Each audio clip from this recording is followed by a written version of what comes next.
If you live here, fun is your thing. If you live here, tough is your thing. Smart is your thing. Caring is your thing. If you live in Massachusetts, community is your thing. Since 1972, the Massachusetts State Lottery has provided over $25 billion to help cities and towns with the things they need most. If you live here, giving is your thing.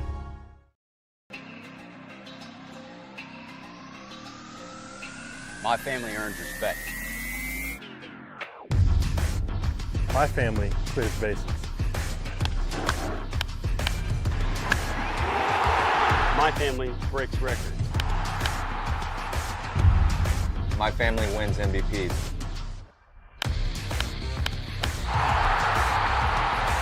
My family gives everything. My family makes history. My family wins championships. There's no family. There's no family. There's no family. There's no family like my family. Join the fam. Join the fam. Join the fam.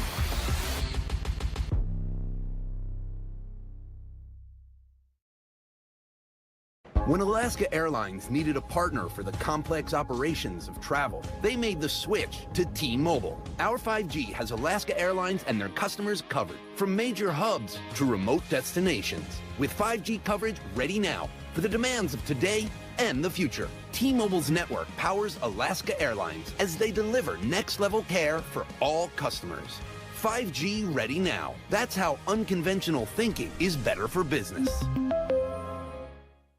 Coke Zero is now Coke Zero Sugar, with great Coke taste. Some people were excited to hear the news, some were skeptical. So we're not gonna have the star of the show you're watching come out and say, "You'll love it." No special jingle written by this week's hottest pop star. No famous internet celebs who happen to be holding the label just so. Okay, maybe just one little pour shot. The only thing that will make you believe Coke Zero Sugar has great Coke taste is trying it yourself. Ice cold Coke Zero Sugar. Try one today.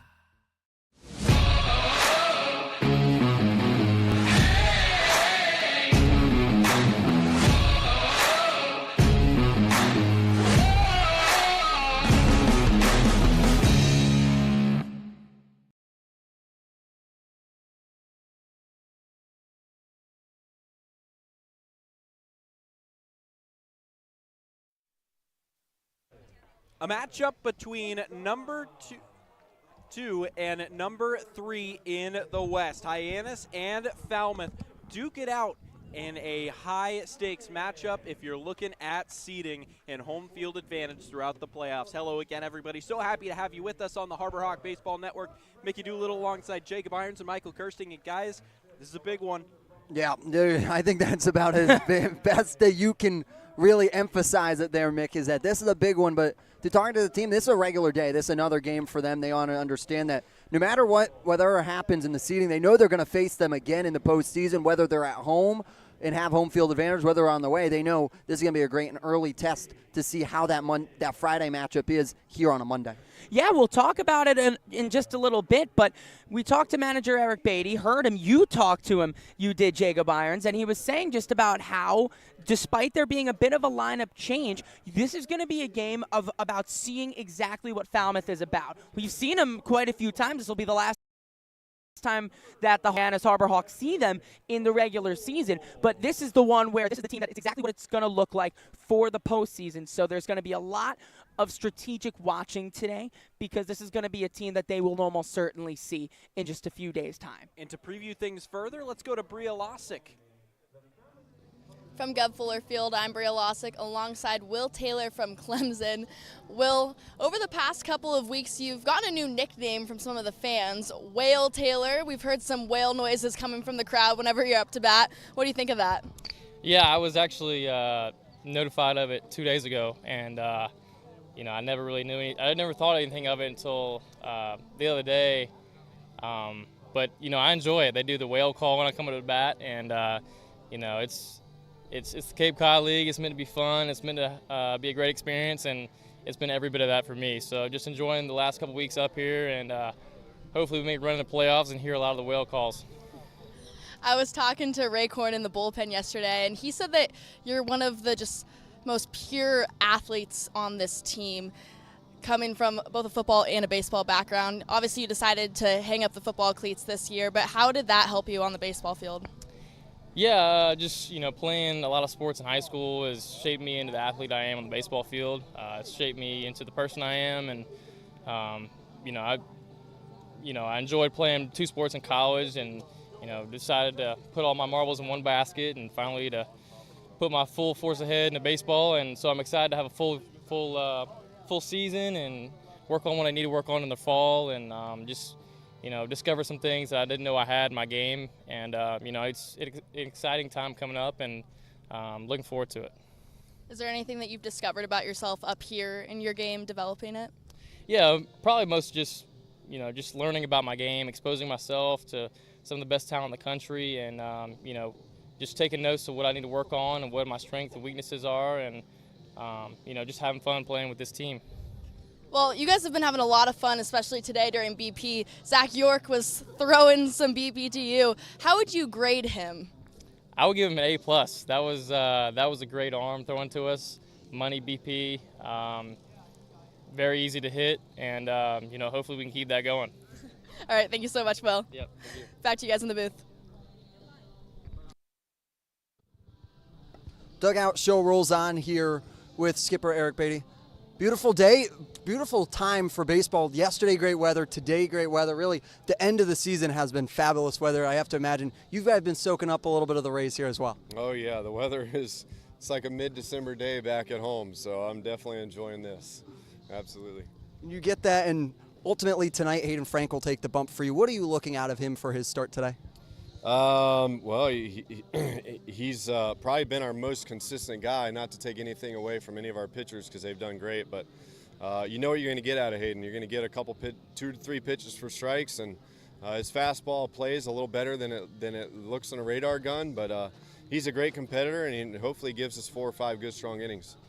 And like you talk about, especially with only a couple more games to play here, rounding out this season, how crucial is it to have your starters go a little bit of that extra distance so that you're able to save a couple arms going into the postseason? Yeah, I say that 4 or 5. That's based on his past few outings. But today he's actually going to be on an abbreviated pitch count just because he's going to be winding up pitching game 1 or 2 of the playoffs. So, but right now we're just we've played well enough to secure a spot in the playoffs, and we have a great idea. We're going to be playing Falmouth, so we're just kind of give guys off that need an off day, and try to get guys back on track where we need them to get to going into playoffs. And you touched upon it. How are you valuing this assessment going into saying this could very well be the precursor of the matchup you see on Friday and into the weekend for the first round of the playoffs? Yeah, again, we're just going to try to give the guys a break that need a break and try to get some guys some reps that need reps. And as far as Falmouth, we're going to try to learn as much as from them as possible that of things that we can use to our advantage to play a better game against them. But our goal these last 3 games are just to play good baseball on offense, defense, pitching, and base running. Like we talked about, final week here. Favorite memory so far do you have? The family being here. It's always fun. Always fun. Yeah. Skipper Eric Beatty here on the Dugout Show. We welcome you back to Gov Fuller Field. Hyannis and Falmouth. Hyannis is the visiting team, and their lineups tonight go like this. Zach Earhart starts in right field and leads things off. His resurgence has allowed him to be a consistent force in that leadoff spot for Hyannis. Trey Lipsy moves all the way up to the second spot as if he's now the literal second guy as opposed to being the second leadoff guy. He plays center. He's from Ohio State. The VCU third baseman Brandon Ike plays third and hits third. And Brody Donay catches and will be doing the cleaning up for Hyannis today. Will Taylor in left field playing fifth. Bennett Thompson doing the designated hitting and batting sixth. And Eric Snow, Alex Lane, and Elijah Hainline, the second baseman, first baseman, and shortstop, respectively, round out tonight's order for Hyannis. Bit of a different look tonight. You suspect that maybe manager Eric Beatty wanting to give the main starters some rest just to get them a little bit of momentum in for tomorrow against Wareham and all the way into the playoffs. Yeah, mostly Cam Smith, who's played all those games in a row, finally getting a night off tonight. It's an interesting decision, especially in such a big game against Falmouth, but then you get 2 days in a row to play, and that has to be that rhythm going into the playoffs has to be so valuable. Exactly, and that's what he touched upon in the dugout show, just getting some guys some rest. There's never really a good time to get some guys some rest, especially when you're in this part of the season, but understanding that, guess what, tonight's going to be the night, get them rested before heading in, and you have another off day scheduled for Thursday. Get those guys that have been key contributors, have them take a breath, you're able to sit down, relax, and be able to push forward now. And then worst comes to worst, if they're needed, they're still on the bench. Exactly. So they still have the option to go to them if necessary. And I think here against Evan O'Toole, the plan is to attack him early so they are not needed, to give them that full day off and full day of rest going into tomorrow for that momentum. Yeah, Evan O'Toole comes in throwing 15 innings on the year, a 2.40 ERA, 10 strikeouts to only 3 walks on the year. He's a fastball slider changeup guy, but mainly a 2-pitch mix given which handedness hitter he's going to face. Fastball slider to righties mostly, and fastball changeup to lefties as well. So we're just about set here from Gov Fuller Field. Zach Earhart standing in the on-deck circle. This is a gorgeous night for baseball. Temperature hovering around 75 miles an hour. Wind has been blustering, cooling things off all day long, and it is just gorgeous on Cape right now. Yeah. Skipper Eric Beatty touched upon it in the pregame show. This is a December day for him. For me, it still can be a little hot to some people, but the wind really doing a good job. That eastern breeze coming off the sound is right there and coming in off the ocean. So it's going to be a fun time. I wouldn't be shocked if we're going to see temps drop here tonight as soon as the sun starts to set. Yeah, I was able to hit the driving range earlier today, and I'm going to tell you right now that wind was not helping my driver. It was really pushing it off to the right, so I was able to feel that wind myself. Hopefully the wind plays to Hyannis' factors and to their strengths here tonight as Zach Earhart steps up to start this game off. O'Toole will toe the rubber. And just about 6 o'clock right now, might be 6:01 by the time of first pitch, but we are set for baseball from Falmouth. It's the Commodores and the Harbor Hawks live on the Harbor Hawks Baseball Network. Zach Earhart stands in. Quick delay for a baseball trickling onto the field from the Falmouth bullpen. Excuse me, that was a bag that they go and collect up, bring back to the bench. But we are ready. O'Toole gets his sign, kicks, and deals, and throws a strike with a fastball. First pitch, 6 o'clock on the dot. Gotta love regularly scheduled programming here, guys. And only just about, now just 6:01. Earhart takes down and in, another fastball from O'Toole. Earhart, teammates with O'Toole back in Stillwater at Oklahoma State. 1-1, missed low. Again, against righties, O'Toole is mainly fastball slider, and that was the first slider that he's thrown all day. Missed low with it, and Earhart has count leverage, 2-1. The pitch, line drive to the left side, short hop by Eze. He can't come up with it. It goes off his wrist just above his glove, skips into left field for a base hit, and Zach Earhart gets this game started with a Harbor Hawks base runner. And that's a great way to start off this game. These Harbor Hawks are coming off 2 losses in a row, something they haven't done in a real long time this season. And you could imagine that they're taking those 2 losses personally. And to start this game off with Zach Earhart, regardless of whether or not it goes through, it's a hard hit ball, but he reaches, and that's a good way to start things off. Initially ruled an error, but that is a very tough error. He missed low with a fastball to Trey Lipsy, the left-handed hitter, right-handed pitcher in O'Toole. Now another ball out of the Falmouth Commodores bullpen as they're able to go get it. But yeah, be Turley, Tracy, Hall left to right defensively. Is that the outfield? That is the outfield. That's the outfield, thank you. O'Toole out of the stretch, throws over to first. Clemens, Eze, Bazana, McGregor, and Heyman round out the infield here. Sorry, I thought O'Toole was going to give me a pitch, but goes for a check over instead. Lipsy lines one to left, and it will slice out of play. Count even at 1-1. This is O'Toole's 6th appearance of the year. Went 3 2/3, giving up 2 runs again at Brewster on the 25th, just 6 days ago. All of his appearances have come in the month of July. Pitch to Lipsy is sharply grounded down the right field line, but hooks just foul. That open space right behind the bullpen, the Falmouth bullpen, just wide open bleachers. No wall protecting fans from foul balls, so you got to keep your head up down there. And same thing down the left field line in the Hyannis dugout, just beyond it. 1-2 to Lipsy, missed low with a slider. The red wall all the way around the outfield, same height, about 9-10 feet tall, but certainly a park that hitters can get balls out of. 2-2 to Lipsy, missed low, it's skipped in, and Lipsy has gone 1-2 to 3-2.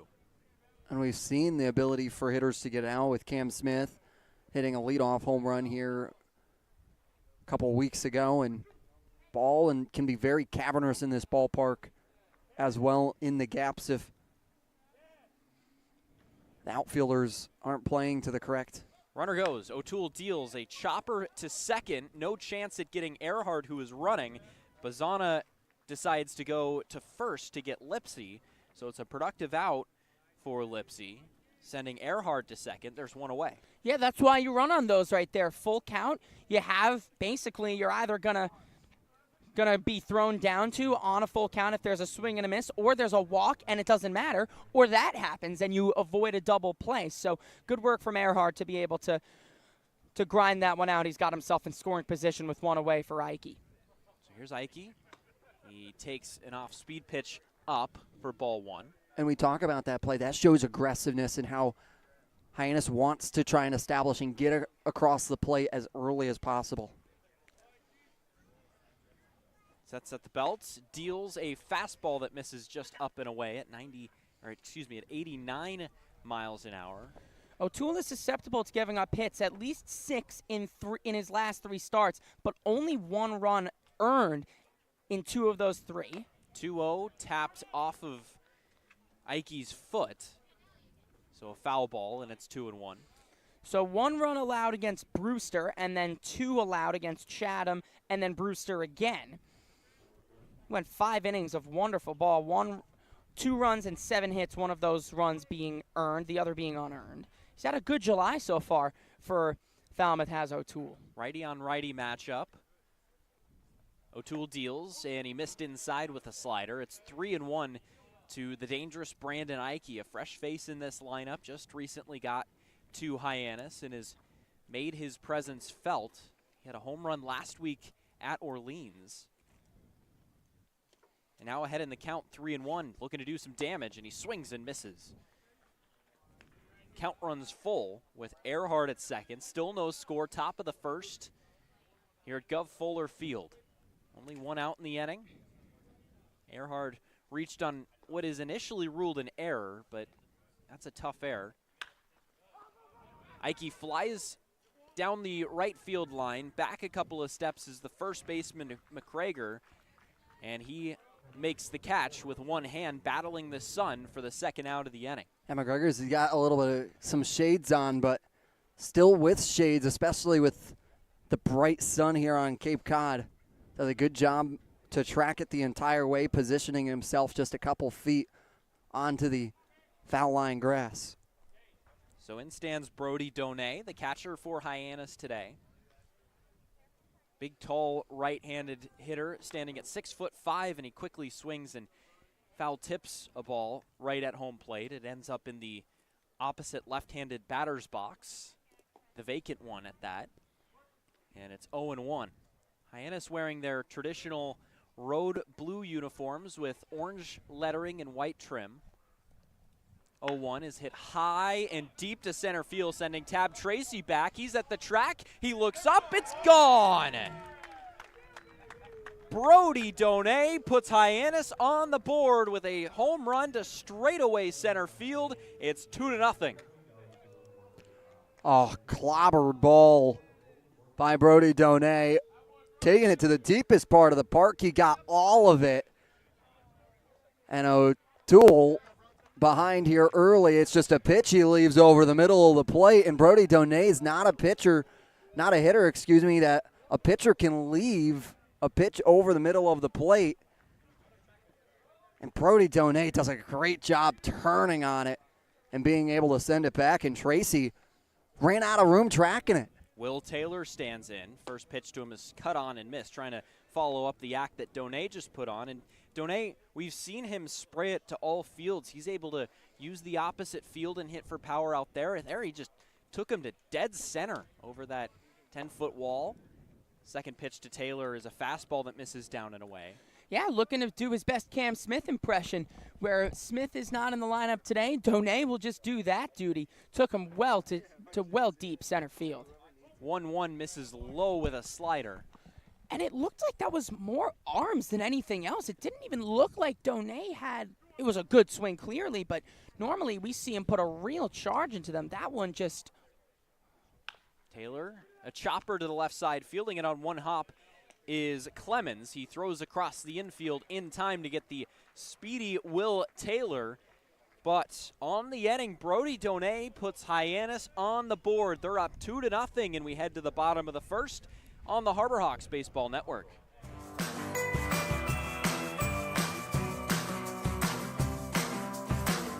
A brilliant idea starts at the source. Through innovative design, we're taking steps to create a better future. Now, the pure fresh taste of Dasani comes in a redesigned bottle, up to 30% made from plants, and as always, it's 100% recyclable. Plant bottle, designed to make a difference. This BBB seal is a badge of honor. It's a sign that this is a business you can trust.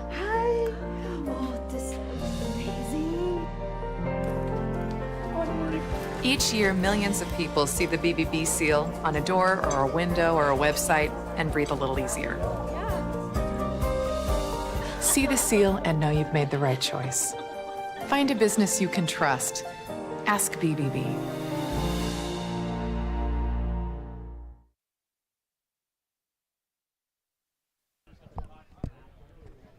Welcome back to Gov Fuller Field. Hyannis quickly on the board and looking to protect their 2-0 lead will be Hayden Frank. But first, let's take a look at the Falmouth Commodores starting lineup. We shall, Mickey. It is going to be Caleb Hall, the right fielder, leading things away for the Doors. Then followed behind him is Travis Bazana, the second baseman, who's had, once again, another season to remember, batting .376, coming in second right now in the Cape Cod Baseball League, and fifth in homers with 5. Behind him is Walker Yannick. He's doing the designated hitting today for Falmouth. Tyler McGregor, the first baseman's in the cleanup spot. Gavin Turley, the left fielder, and the bat throwing on Pine Tar, as we saw last time we were here, makes his reappearance. Had a home run and a double there early in that one. Michael Eze, the shortstop out of Georgetown, settles in. Cade Clemens, the third baseman, in the 7-hole. Luke Heyman, the catcher, in at 8. And Tab Tracy, the speedy center fielder, who's already had a little fair share of work in his position, rounds out the order. That will go up against Frank. And yeah, how good is it for Hayden Frank that you know what you're going to get out of him almost every game, and now you give him a 2-0 lead before he's even thrown a pitch? That's huge for him because he can work a little bit differently now, have a little bit of fun out there with this 2-run cushion. He's a confident pitcher already. We know what you're going to get out of him every time. Caleb Hall leads it off. Frank, a big, tall, left-handed pitcher. He throws a fastball that Hall fouls over the bleachers right behind the Falmouth dugout. It's a lefty on righty, the righty being the Hall the hitter. 0-1 from Frank, misses up and in with another fastball. Frank, in 27 1/3 innings of work this year, has given up 32 hits, only 9 runs, good for a 2.96 ERA. 1-1. Is it high and deep to right center field, sending Lipsy back. He's going to pull up and settle under it just in front of the wall, about 2 or 3 steps in front of it. Hall was looking to do exactly what Brody Donay does, but it ends up being a loud, high fly ball into the glove of the center fielder, Lipsy. This is how Lipsy has got partners on either side of him. Taylor over to his right in left field, and to his left in right field is Zach Earhart. Ike, Hainline, Snow, and Lane round out the infield with Frank's battery partner of Donay. Travis Bazana stands in and watches an off-speed pitch drop in for a strike. Bizana, the first lefty Frank faces today. 0-1 on the way. Just a bit outside with a fastball at 88 miles an hour.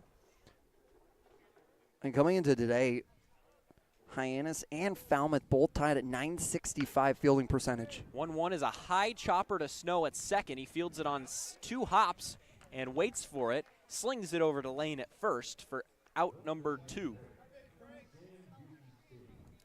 And it's a good work from Frank to begin the game, and he will face Walker Yannick, the designated hitter, 3-hole hitter, looking for a 1-2-3 inning.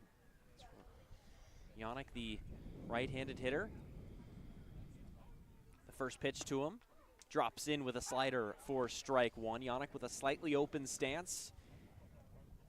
The hands holding the bat just above the shoulder. Slightly taps it against that right shoulder. Pitch from Frank is a high pop-up, left field. Taylor ranging back. The wind took it a bit. He calls off Lipsy, the center fielder, and finally settles under it to make the play. 1-2-3, go the Commodores. Hayden Frank, good work. Hyannis leads 2-0. They'll pick up the bats once again for the second on the Harbor Hawks Baseball Network. Hey, Mama, what's up? Did you switch my service from Verizon to T-Mobile? Yep. T-Mobile has the only nationwide 5G. Well, Mr. Know-It-All, let's see if you right about that. Mama. Hey, Mama, I'm working. It works at the pie shop. T-Mobile's 5G works inside and out. Hey, what you need, Mama? I'm trying to watch the game with my boys. It works in the park. Oh, okay. Mama? It works at the aquarium, in the parking garage, at the beach, in the elevators. It works in the movie theater, too. Oh, shush yourself. I'm talking to my baby. You're driving me crazy. I was just calling you to say thank you, baby. I love you. I love you too, Mama. Yes, Mama. It works in the kitchen. Hell, Mama. Mama? 5G, it works in the club. Who are you in a club with? All about it. Hell, Mama. Evan O'Toole throws one of his warm-up pitches to the backstop, scaring all of us right here in the broadcast booth. But Hyannis leads 2-0 against the Falmouth Commodores headed into the second inning, and Brody Donay was the man that put Hyannis on the board in the first. That's about as an ideal of a first inning as Hyannis could get. They get a home run with 2 outs to bring in 2 runs, and then Hayden Frank throws about as quick of an inning as you could possibly want out of him. So they come through this first inning looking real good with just 1 hit on the board so far, but that has been a 2-run home run as Earhart reached on an E6. So that's a big first inning from Hyannis there. So looking to carry that momentum straight through here to the second and on through the rest of the game against O'Toole. First pitch to Thompson is a fastball that missed low below the knees. The shadows are starting to get longer and longer here at Gov Fuller Field. There's a tree behind the Hyannis dugout whose shadow is casted nearly down in between the pitcher's mound and home plate, which, of course, the general rule of thumb is if it goes into the shade and out of it and back into the sun, it's harder for hitters to see. The 1-0 was missed low with a fastball by O'Toole, and then he dealt another fastball that skipped in and was low again. So quickly Thompson ahead in the count 3-0. Pitch misses up and in, and it's a 4-pitch walk to lead off the second.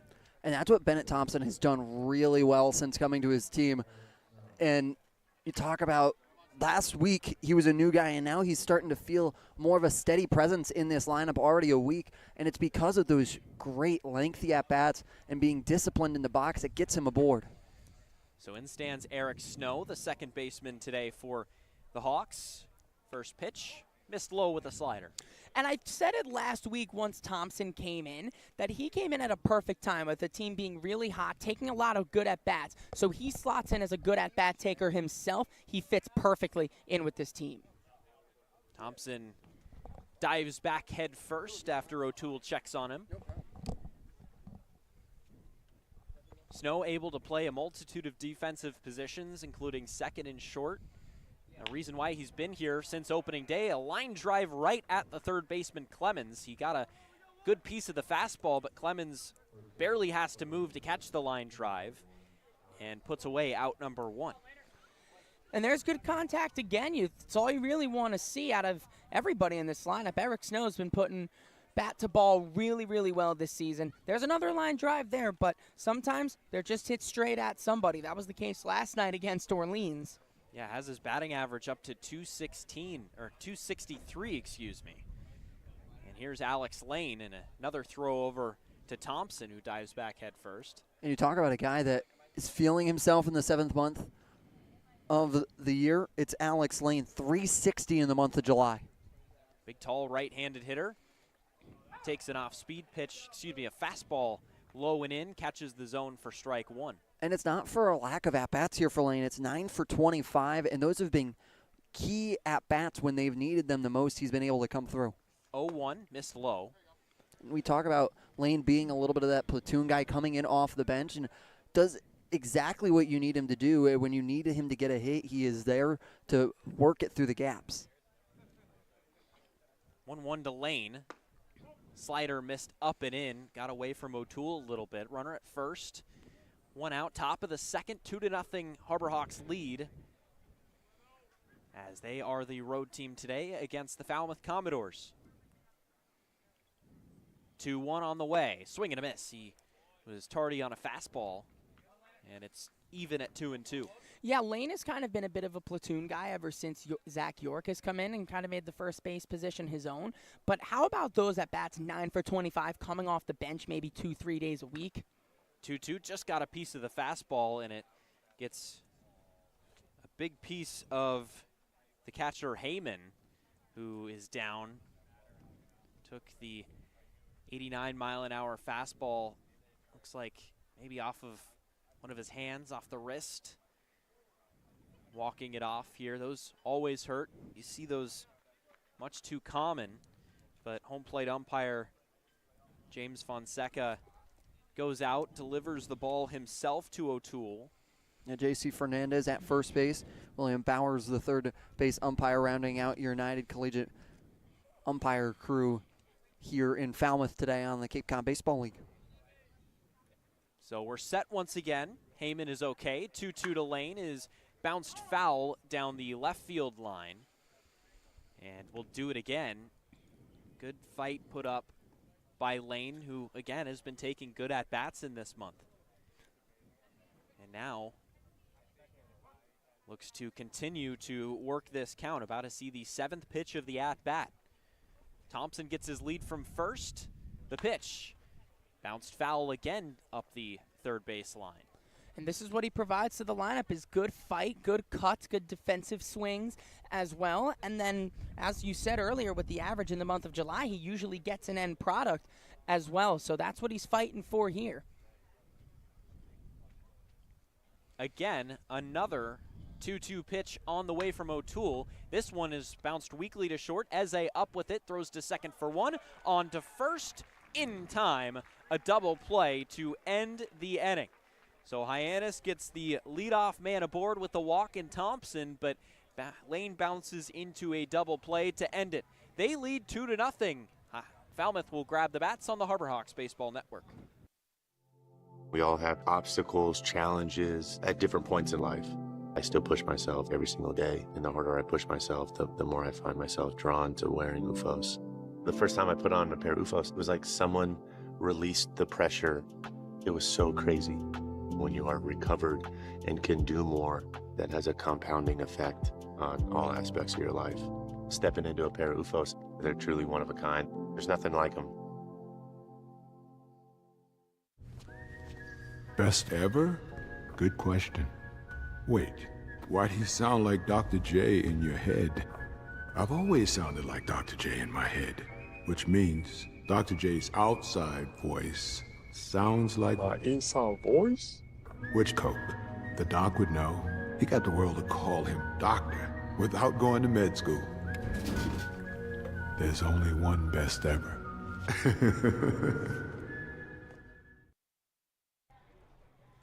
To the bottom of the second we go, but Brody Donay 2-run homer is the difference in this one back in the top of the first. And now Falmouth will grab the bats with McGregor, Turley, and Eze.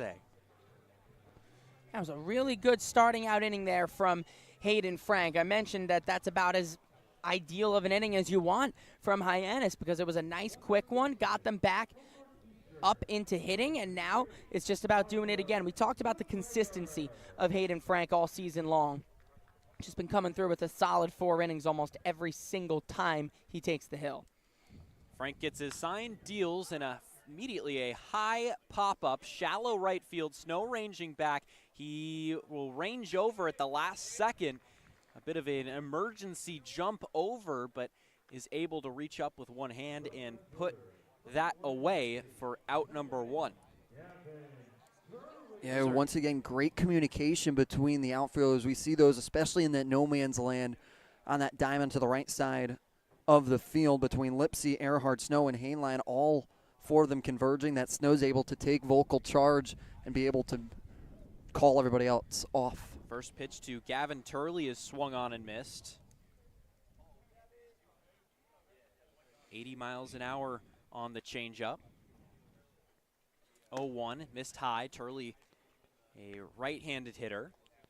And Frank will be a little limited today, talking to skipper Eric Beatty pregame, just because of 1-1, he gets a fastball in there for a strike. Just because of his hopes to use him day 1 or 2 of the playoffs, as they would like to go back to Frank. Frank kicks and delivers just outside for a ball. And yeah, well, right now, if Frank wants to go those 4 innings, he's doing pretty well. He worked an efficient first inning, got 1 pitch, 1 out to start this inning off. Now working a little deeper here. 2-2 on the way, missed high, a fastball at 91 miles an hour. That's the hardest one he's thrown today.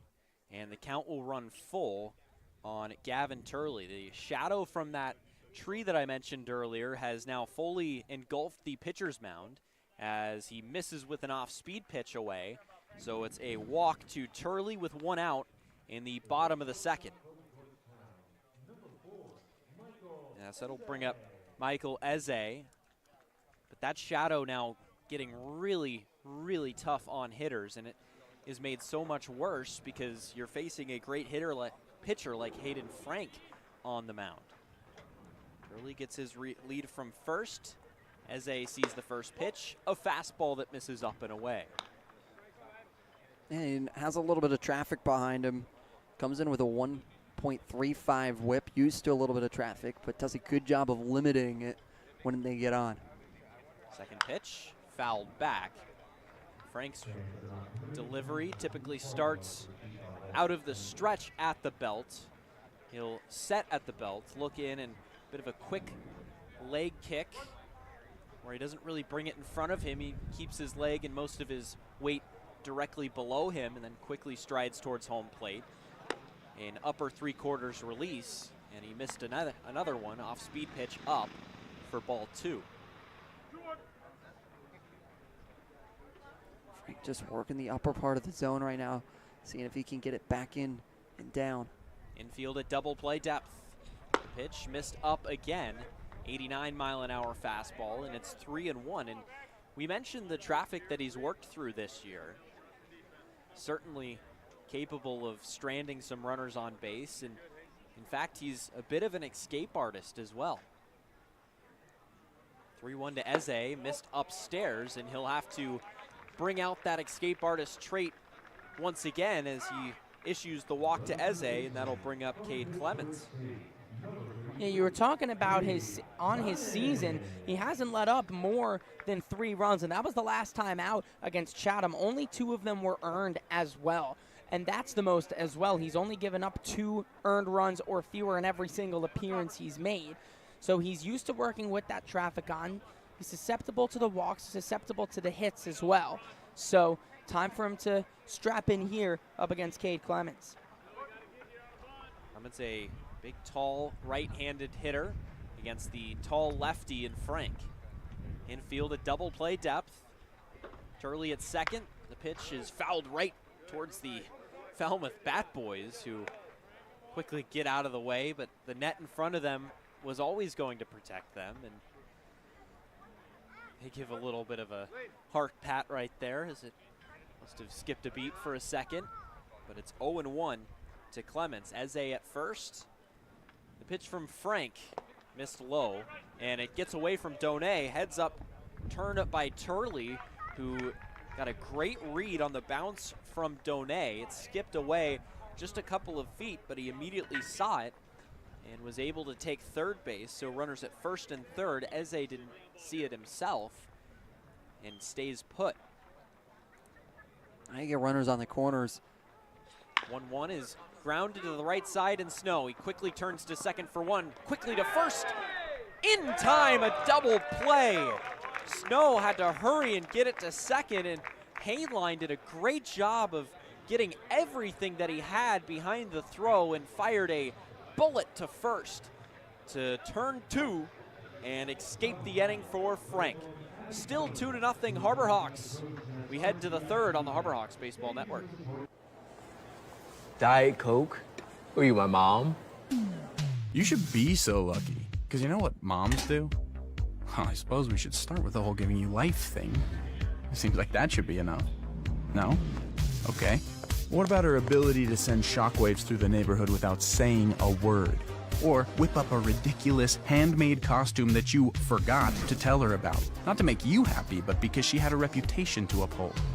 She invented rideshare, called it carpool, and did it for free.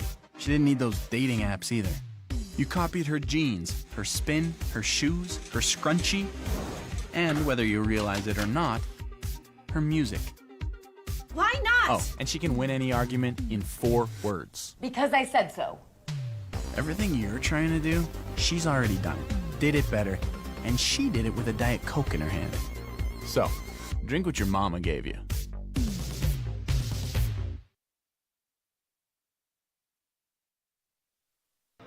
Hainline, Earhart, and Lipsy due up in the top of the third, but once again, Hayden Frank able to escape runners on in scoring position with a inning-ending double play.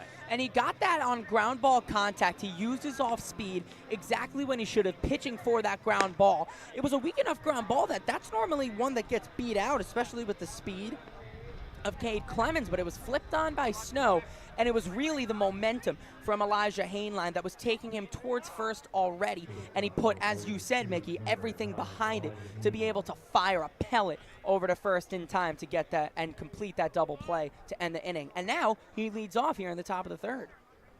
There's the pitch. It misses down and away, a fastball. And what's even more impressive, while they needed to rush that, they all looked cool and collected. There wasn't anything in their mechanics, seeing that they were trying to force it. Missed another fastball down and away. It's 2-0 to Hainline quickly. You and I, we share it. Great fundies out there. That's what we've been seeing a lot more of in the later stages of July, increasing every game. 2-0 is a big swing and a miss. Another fastball low that Hainline only catches air on. And now they don't turn that double play. It's a 2-1 game. They need to get another out. So it's those kinds of big plays. 2-1 catches the zone at the knees. Especially that when you can see it there. But those are the plays that make a difference. They don't show up in the book, but that run doesn't score because of those good fundies there from Snow and Hainline. O'Toole working quickly and strikes out Hainline with another fastball. So he uses that a lot and finally gets Hainline to swing and miss. And there's one away. And Hainline just down chasing for a fastball that had some great run on it, pulling it away from the inner part of the zone all the way to the outer part against the righty. But now you flip back over to the lineup in Earhart. Earhart, the teammate, fellow Cowboy. Yeah, don't worry, Mickey Doolittle. Oklahoma State is the Cowboys. Don't worry. Don't know why I questioned myself for a second. Big 12. Who knew? Who knew that was going to be the question mark tonight? I knew it, not quite as well as I would have liked. As the first pitch was a ball that skipped to the backstop. The second pitch, a fastball that O'Toole gets over for a called strike one. Righty on righty matchup, and he missed with another fastball down and in. But unlike Earhart, it's O'Toole who's got a real trip out to Stillwater because he's coming all the way from Nova Scotia. All the way out, that's Eastern Canada. I get my provinces screwed up sometimes. But now Nova Scotia all the way out east. Gets his sign, and Earhart scorches one to center field, and it was falling with a bunch of topspin, and it gets in front of Tracy, who fields it on a hop, gets it back into the infield. But Earhart, 95 miles an hour off the bat, was all over the fastball center cut. And when talking to Earhart pregame today, I was asking him, what's it like going up against a teammate? He said, it's going to be some fun. I faced him in a couple inter squads. He remembers my name every time I step into the box. He's showing for it now, reached the past 2 times. Trey Lipsy grounded out in the first, now stands in. Earhart 2 for 2, and now he goes. Throw down to second. It was trouble on the transfer between glove and hand from Heyman, the catcher, allowing Earhart to easily steal second. He almost got a skipping start to it. And don't be shocked if you see once Earhart gets on to be quick and be meticulous on his steals, because he watches O'Toole in fall ball and every day. He knows his mechanics. He knows how much time he has and how he's able to get a jump. Pitch was a ball, and now Lipsy lifts one down the left field line, and between a couple of defenders, it was Turley and Clemens converging on it, but they both couldn't get there, and it drops just a couple of feet to the left of the left field foul line, and the count even at 1-1. And back to that steal there, even if it is a clean transfer from Heyman, he's still probably going to be safe. He got a real good jump on that, and that's just as you said, Jacob, attributing that to Earhart's knowledge of O'Toole's mechanics. McGregor, the first baseman, guarding the left field line, and a fastball is swung through by Lipsy, and it's 1-2. Earhart at second, having stolen the base. 2-0 Harbor Hawks. The Brody Donay home run in the first put them up. It was a 2-run shot to straightaway center field. Pitch to Lipsy is grounded right at McGregor, who is positioned perfectly.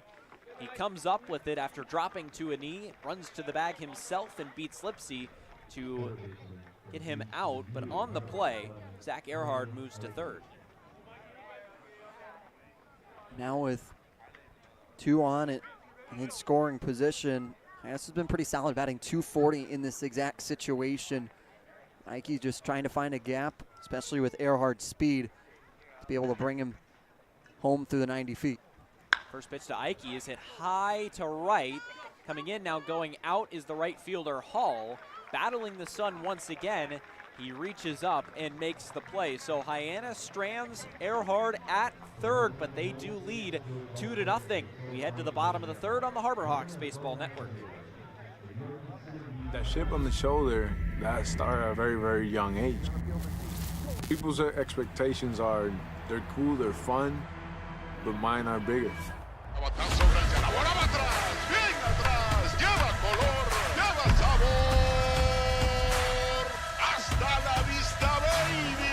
When you play in New York, they want to see winners. It doesn't matter if it's a Monday or a Friday or a Saturday. You got to come with it, or those fans will let you know.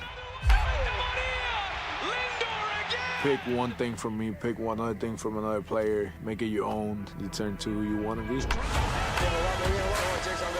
What motivates me is the unknown. You know, how good can I be? You get away from the lights, you get away from the camera. Mientras más presente yo esté en la caja de batería, más éxito tengo. Man, how can you not keep it fun, man? This is a kid's game. If you could go back and tell 10-year-old Francisco one thing, what would it be? Be a bad mother. The merchandise end of season sale has started at McKeon Park. Check out all the reduced prices at Hawks Nest at McKeon Field and online at HarborHawksMerchandise.com for all your gear to get geared up heading into the postseason, where the Hawks will be on Friday. A lot of good stuff at the Harbor Hawks team store at McKeon Park, and also online as well. You can get the nice blue hat that they're wearing today with the alternate Hawk logo with the orange stripes down the side. So back out to work is Hayden Frank as he faced Luke Heyman to lead off the inning, and he quickly gets him to swing and miss at strike one. Second pitch on the way, a fastball that misses upstairs. A little partial to the home hat, though, with the front whites, and The cursive H. I did like the hat from last year, though. 1-1. Swing and a miss. He got him with an off-speed pitch, and it's 1-2. The all blue with the same logo as the current home ones. I still like the new one. Oh, The new one's great. 1-2. A chopper to the left side of the infield. Ike fields it on a high hop, throws across the infield after taking a couple of beats, and throws out Heyman for the first out. I'm good with my hat, guys. My special Cam's Crew Haba Hawks hat. This is the one that I'm loving the most. Special edition, one could say. Yeah, special edition. I love, this is my favorite one. I'm a big trucker hat guy. That's what makes up a lot of my collection, and this one's right up there at the top of my favorites. Tab Tracy scorches it to left center field. Lipsy giving chase in the left center field gap. Will cover a lot of ground and make the play. A loud out number 2 that was 93 miles an hour off the bat. So now the lineup for the Commodores will flip over, and it's Caleb Hall who flew out in the first. Their second time through the lineup against the lefty Frank. The first pitch off speed missed high at 75 miles an hour. Frank doing quick work through this Falmouth lineup. 1-0, drops in for a strike, 72 miles an hour. Frank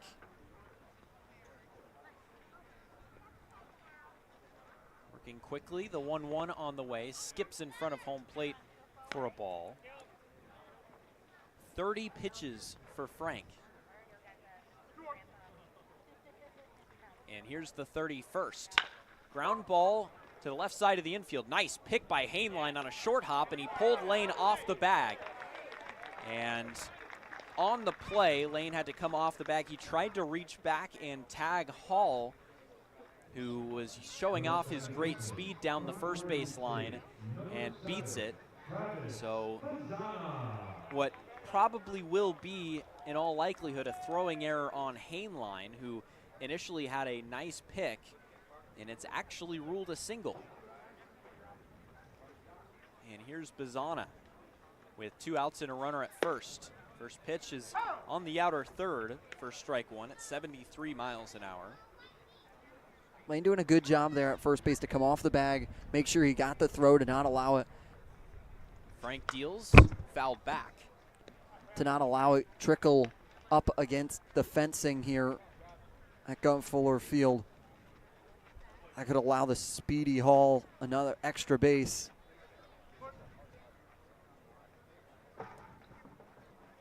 Bazana, the left-handed hitter, a dangerous hitter for this Falmouth lineup. And he missed with a slider away. Against the lefty, he doesn't use the slider as often as he does the curveball. 1-2, missed high, 91 miles an hour. He raises that sight of Bazana. Now, you see a lot of pitchers in this situation come back with an off-speed pitch low. With a runner at first, Frank will look to strand another one, but first he's going to throw over to first. Hall back standing. Once again, Harbor Hawks lead by 2. Bottom of the third inning. 2-2 with 2 outs, runner at first. The pitch is a high pop-up left side and will slice out of play. Ike, the third baseman, and Taylor, the left fielder, gave chase. And we'll do it again. 6th pitch of the at-bat. About to come in from Frank, who's, again, made quick work of the Commodores so far, but what else is new with Frank? Pitch is fouled back on the 2-2. And it appeared that Bazana was a bit frustrated with himself for missing it. It was center cut with a fastball, middle, and he was on it, just fouled it straight back to the padded screen in the bricks right behind home plate. But another 2-2 on the way. It's scorched into right center field, and it is down and into the gap. But Lipsy cuts it off before it can hit the fence, holding Bazana to a single. Now his throw gets away from Hainline at second. On the play, Hall was going first to third, but because the throw got away from Hainline, he is allowed to come in and score the first run of the game for the Commodores. It's a well-hit ball by Bazana down into the gap, and Lipsy loads everything he has, and it's a throw that goes to second base. Hainline loses it for a quick second, and with the speedy Hall already at third, recognizing that it had trickled to the shortstop position where no one was, and Ike was holding him on at third, takes advantage of it. Here's Walker Yannick, who swings at a high fastball and misses. So after Frank cruised through the first two hitters of the inning, an infield single and a single paired with what in all likelihood is a throwing error,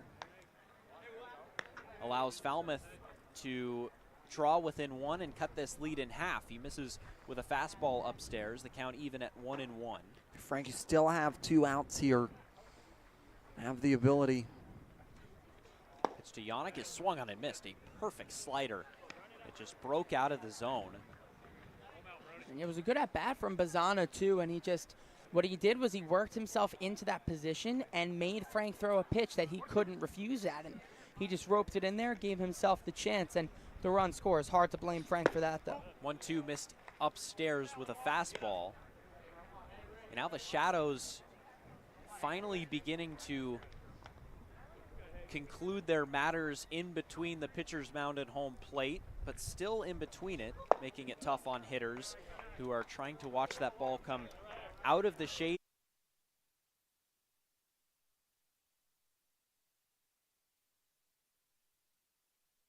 With 2 outs and a runner at first, Bazana, who's going to have a head start on this one. Pitch is an off-speed pitch that is swung on and missed by Yannick, and that is the 3rd out of the inning. But on the inning, Falmouth plates 1 and cuts the lead in half. It's 2-1 Hyannis on the Harbor Hawks Baseball Network. Hey, Mama, what's up? Did you switch my service from Verizon to T-Mobile? Yep. T-Mobile has the only nationwide 5G. Well, Mr. Know-It-All, let's see if you right about that. Mama. Hey, Mama, I'm working. It works at the pie shop. T-Mobile's 5G works inside and out. Hey, what you need, Mama? I'm trying to watch the game with my boys. It works in the park. Oh, okay. Mama? It works at the aquarium, in the parking garage, at the beach, in the elevator. It works in the movie theater, too. Oh, shush yourself. I'm talking to my baby. You're driving me crazy. I was just calling you to say thank you, baby. I love you. I love you too, Mama. Yes, Mama. It works in the kitchen. Tell Mama.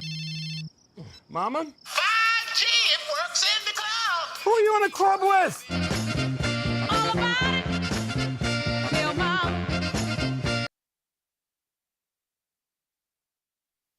To the 4th we go. Donay, Taylor, and Thompson due up for the Harbor Hawks, but Falmouth finally getting on the board in the bottom of the 3rd. That was just a well-hit ball by Bazana.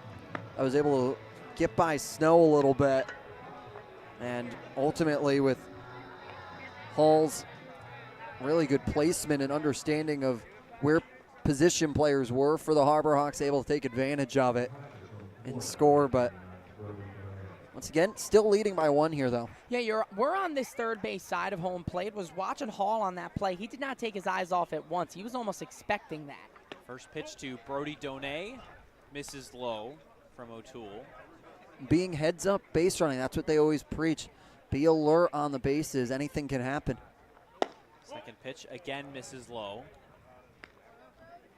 And Falmouth, with an offense like theirs that ranks so high in many of the league's statistical categories, 2-0 to Donay is foul tipped into the catcher Heyman's glove. But with that offense, you gotta have the ability to steal a couple of runs. Falmouth first in batting average. Swing and a miss by Donay, off-speed pitch low that he went fishing for. 3rd in OPS at 759. They are also second in stolen bases. 2-2 to Donay is a high, mile-high pop-up. Shallow right field. Bazana ranging back in on the back pedal.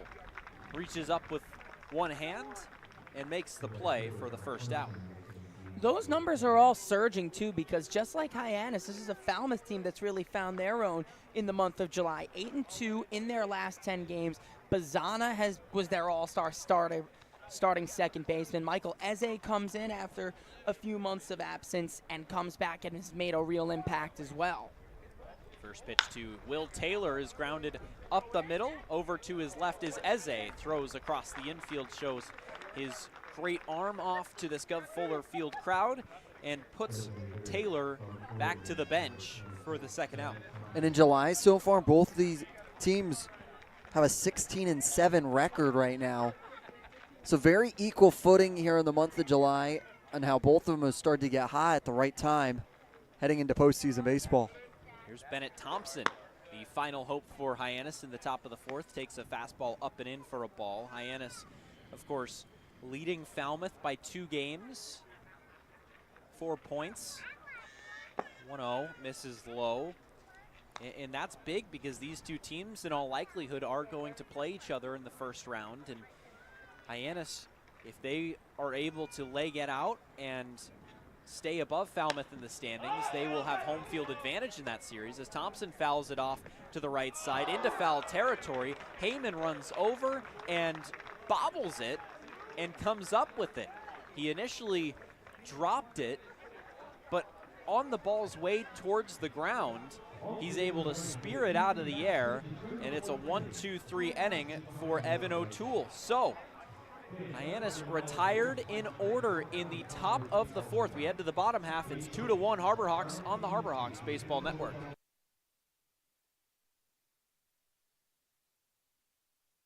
Hey, Mama, what's up? Did you switch my service from Verizon to T-Mobile? Yep. T-Mobile has the only nationwide 5G. Well, Mr. Know-It-All, let's see if you right about that. Mama. Hey, Mama, I'm working. It works at the pie shop. T-Mobile's 5G works inside and out. Hey, what you need, Mama? I'm trying to watch the game with my boys. It works in the park. Oh, okay. Mama? It works at the aquarium, in the parking garage, at the beach, in the elevator. It works in the movie theater, too. Oh, shush yourself. I'm talking to my baby. You're driving me crazy. I was just calling you to say thank you, baby. I love you. I love you too, Mama. Yes, Mama. It works in the kitchen. Hell, Mama. Mama? 5G, it works in the club. Who are you on a club with? All about it. Hell, Mama.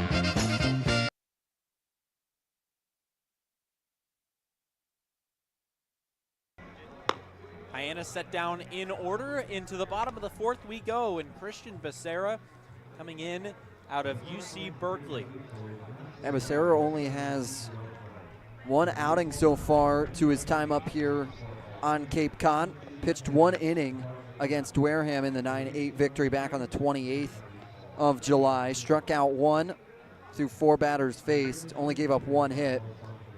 He comes out having to imagine coming in here in the bottom of the fourth to go a little bit of a lengthier outing with Frank going 3 innings, and now the remaining 6 is going to be up to the bullpen. Yeah, he mentioned it to you, Coach Eric Beatty, that this wasn't going to be the longest outing for Frank. Probably smart given that they're in the middle of a playoff chase right now. Especially when you have him, and in all likelihood, he will be your starter on Friday to face it off against these Commodores again.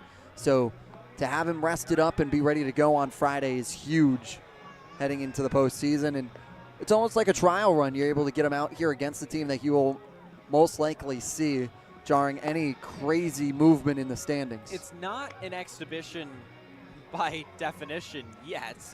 There's still very much a lot to be determined in the final days of the regular season based on seeding. However, Hyannis, like you said, this is a bit of a trial run. You get to get the guys adjusted to Gov Fuller Field, see how they like it, playing against these Falmouth Commodores, perhaps some hitters seeing pitchers that they might face in the postseason.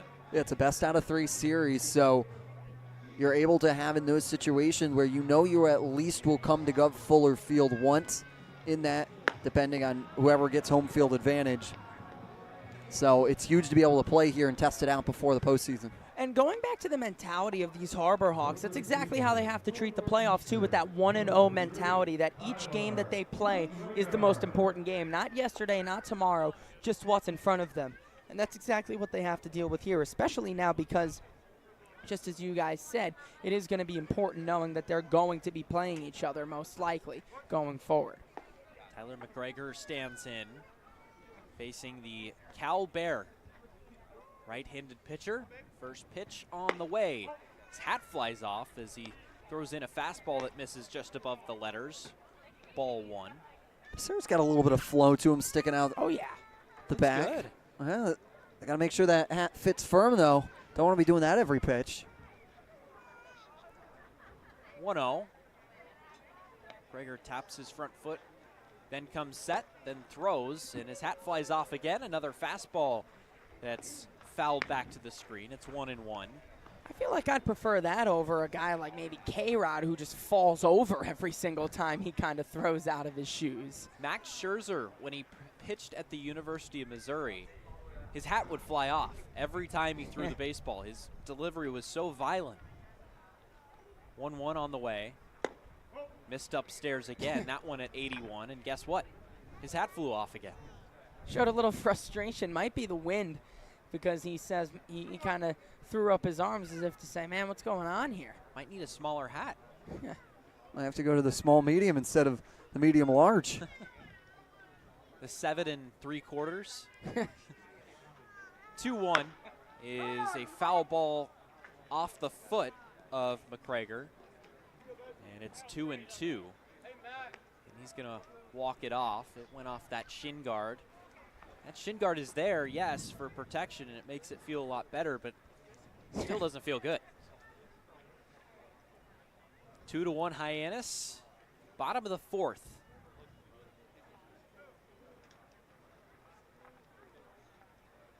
Becerra sets at the belt, delivers, and it's a high fly ball foul off to the left. Sarah's hat's able to stay on that time. He's able to touch it back a little bit to make sure it's firmly positioned on his head. He's now 1 for 5 on keeping his hat on his head. Count still even at 2-2. 6th pitch of the at-bat coming to McGregor. Swing and a miss. He got him with an off-speed pitch low and in, right at the back foot. And there's one away. Becerra is going to get a change of a hat from pitching coach Eric Alexis, going to give him his own hat out there to make the change, just so that Becerra's hat's able to stay on a little more firm as he's throwing his fastball and in whoever he throws, and especially with a little bit of gust of a wind here on a little bit of a breezy day in Falmouth, it's coming off. Now, I'm a little disappointed because what if Becerra's hat fell off and Turley's bat came out of his hands on the same play? That would have been a fun one. Double whammy. Yeah. First pitch to the aforementioned Gavin Turley is taken for a strike. Wind blowing straight out to center, so right in Becerra's face. So, I don't know. Might not fault him for it. He's thrusting into the wind, and then the wind's also coming at it. Physics. Ahead of the count, 0-1. A swing and a foul tip, and the hat change doesn't matter because it just flew off again. So it is 0-2 to Turley, who is known for losing his bat against the Hyannis Harbor Hawks, but shortly after losing his bat, he's known for picking it up and destroying baseballs. The 0-2 missed down and away for a ball, 82 miles an hour. And don't worry, we've done the stats. When Gavin Turley throws his bat, he has a double and a homer. He's 3 for 7 when he throws his bat. And that's this year, not Correct. only against Hyannis. Those are impressive numbers. 1-2 is grounded to the left side. Up with it is Hainline. He bobbled it, throw across the infield, not in time. Hainline went down. He collected it in with the glove, but it just popped out as he was coming up with it. And that delayed him just enough to not be able to get the speedy Turley going down the line. And just before we move on here, just want to give thanks to producer Josh Schreiber for coming up with a bit of self-proclaimed Josh-alytics, finding those stats on Gavin Turley. Michael Eze, the hitter, right-handed hitter against the righty, fouled back.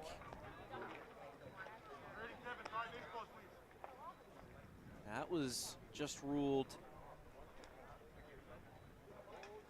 a single. A single. That's interesting. Now on the scoreboard it says error. Of course, Point Streak, the website, is the official scoring, as the 0-1 is lined into left field, a base hit. Taylor, the left fielder, gets in front of it, drops to a knee, and throws it back in, holding Turley at second. But here with one out, the Commodores now have something brewing. Now to go back to Turley's, it has now been officially changed to an error in the official stat system here. Now Doneza now going to have a conversation with Becerra out on the bump and how they want to attack this after being able to get McGregor down swinging, faces 2 on behind him. Yeah, now just time to kind of switch up the pitch sequence a little bit here. Pitching to maybe get a strikeout here, because you've seen when you're trying to get those put away pitches to set yourself up for another one, you've missed 1 or 2 and they've gotten punished here. So maybe time to switch up the approach a little bit with the tying run and scoring position for Clemens. Here's Cade Clemens. First pitch is a called strike on the outer third of the plate. Clemens, an open stance, stands straight up, lazily swinging the bat right out in front of him, doesn't put it up on the shoulder or anywhere near the shoulder. Looks out, the 0-1 is a swing and a miss. He got him to fish on an off-speed pitch, and it's 0-2. Great pitch at 81 miles an hour. Low and away against the righty Clemens. Sayers able to command the count now. Trying to get that second out would be huge here. Turley at second, Eze at first with 1 out in the bottom of the 4th, and a called strike 3, a fastball that was out over the plate, and it looked like Clemens was waiting for an off-speed pitch. Exactly, Mickey. Traditionally, these college guys, they do look fastball, but if you're taking a fastball that's nearly center cut, that means that you weren't expecting it.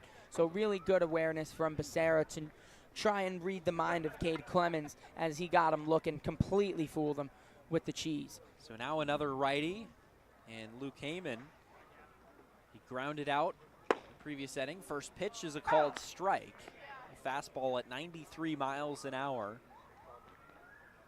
Wind beginning to chill everything off here at Gov Fuller Field.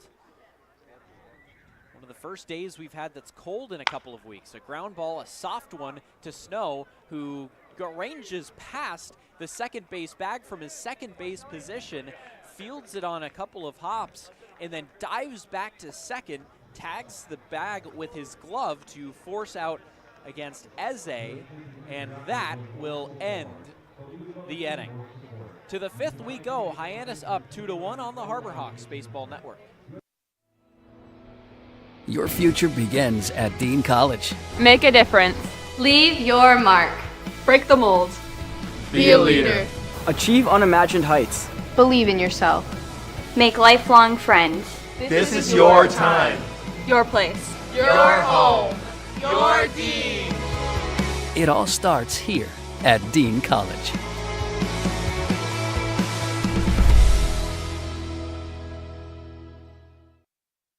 Retirement strategies come in all shapes and sizes.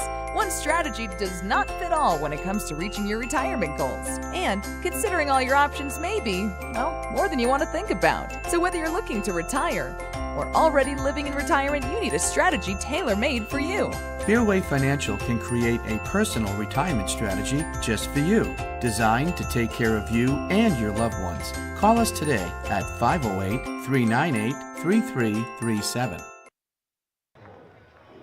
O'Toole back out for another inning of work. He will face the bottom of the Harbor Hawks lineup, trying to keep this deficit at 2-1 for the Doors. Once again, look at O'Toole just after allowing that homer to Donay, he's found his rhythm here a little bit. Well, the last two has only faced one above the minimum through the past 3 innings after the first and giving up that homer to Donay. So looking to continue out another stellar outing and trying to smooth himself in. Have to go up against Snow, Lane, and Hainline here. So Hainline, the right-handed hitter, will stand into the right-handed batter's box. And we'll gaze out at O'Toole. First pitch to him. Missed low.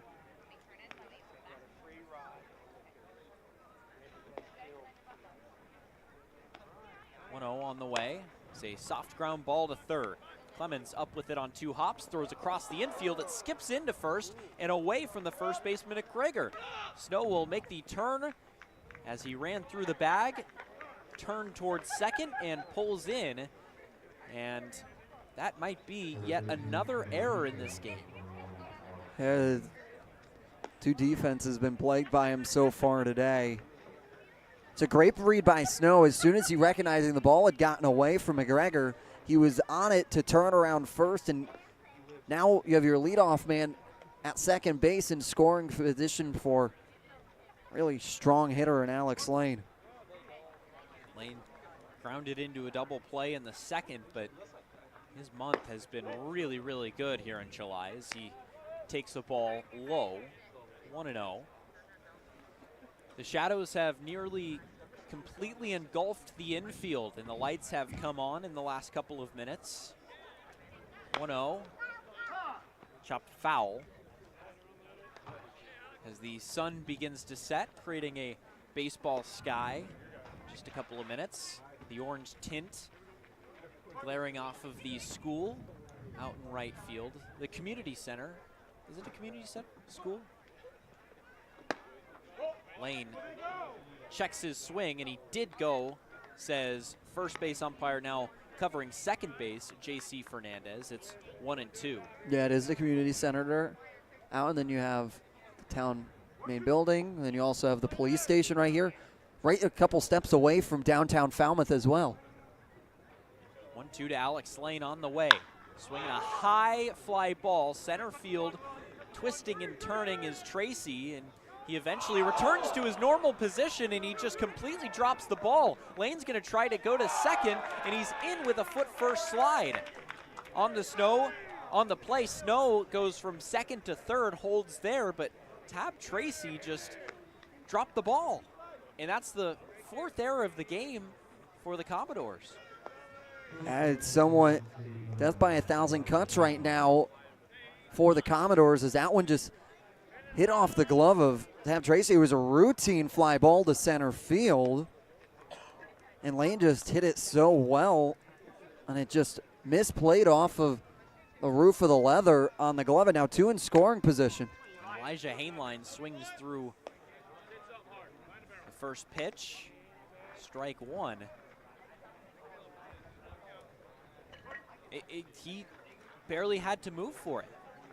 He was back to his normal position. It looked uncomfortable, though, from the start, as that's fouled back by Hainline. He was kind of twisting and turning, didn't quite have a read on the line of the ball, but eventually was able to settle under it, had a couple of moments to get himself ready, but he came charging in anticipation that Snow would try to tag and get some more momentum behind his throw, and it just jumped out of his glove. Hainline rips a ball on 1 hop to the shortstop Eze. Throw across the infield is in time to retire him, but on the play, Snow comes in and scores the 3rd run of the game for the Hawks. Lane stays at second. Yeah, that's going to feel good for Elijah Hainline. He hasn't gotten on base as much over the last 10 games. He's only 2 for his last 25 in his last 10 games. But to put an RBI on his ledger is going to get his confidence back, especially because that ball was very hard hit. It just happened to be right at Eze. That's a really nice confidence-inducing swing there out of Hainline. And you feel bad for a little bit for O'Toole here, who had really made great contact, but at the end of the day, it's really hasn't been anything that you could ask for except well-hit balls, just defense behind him not doing all that much. Jeff Trundy will make his way to the mound, and give the hook to Evan O'Toole, who just has a bit of an unfortunate outing. He gets a round of applause from the Commodore faithful and will depart back to the dugout. So Hyannis up 3-1. They'll face a new pitcher with 1 out and a runner at second in the top of the 5th on the Harbor Hawks Baseball Network.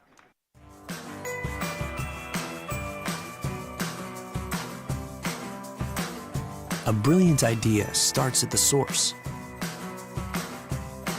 Through innovative design, we're taking steps to create a better future. Now, the pure fresh taste of Dasani comes in a redesigned bottle, up to 30% made from plants, and as always, it's 100% recyclable. Plant bottle, designed to make a difference. This BBB seal is a badge of honor. It's a sign that this is a business you can trust.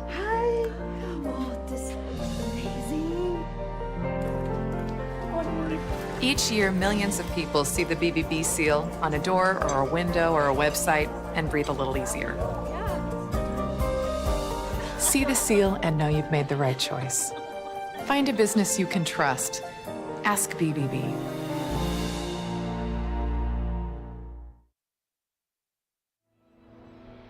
Your future begins at Dean College. Make a difference. Leave your mark. Break the mold. Be a leader. Achieve unimagined heights. Believe in yourself. Make lifelong friends. This is your time. Your place. Your home. Your Dean. It all starts here at Dean College.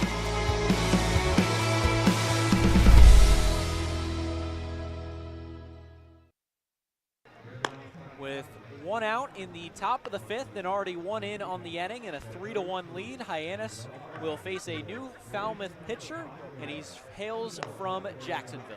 Now this Jacksonville Dolphins scout Updike. Wow, Dolphins. Nicely done, Jacob Irons. Has a 7.39 ERA in 13 appearances. Started 3 of them this spring. Through a 31 2/3 innings pitched. 35 Ks to 17 walks. This is his first outing with the Commodores this summer. And his first assignment will be a dangerous hitter in Zach Earhart. First pitch on the way, drops in there for a strike. You have to understand the thought process behind going to the bullpen after what Earhart did to his teammate at Oklahoma State, Evan O'Toole. 0-1. The pitch, missed low, and it gets behind the catcher, Heyman. Skip behind right through the wickets, and that allows Alex Lane to move up 90 feet. Lane doing a really good job to be aware in that situation. As soon as he realized Heyman couldn't find it, he was promptly moving, and now infield's going to come into play on the grass for the Commodores. Earhart watches a ball outside.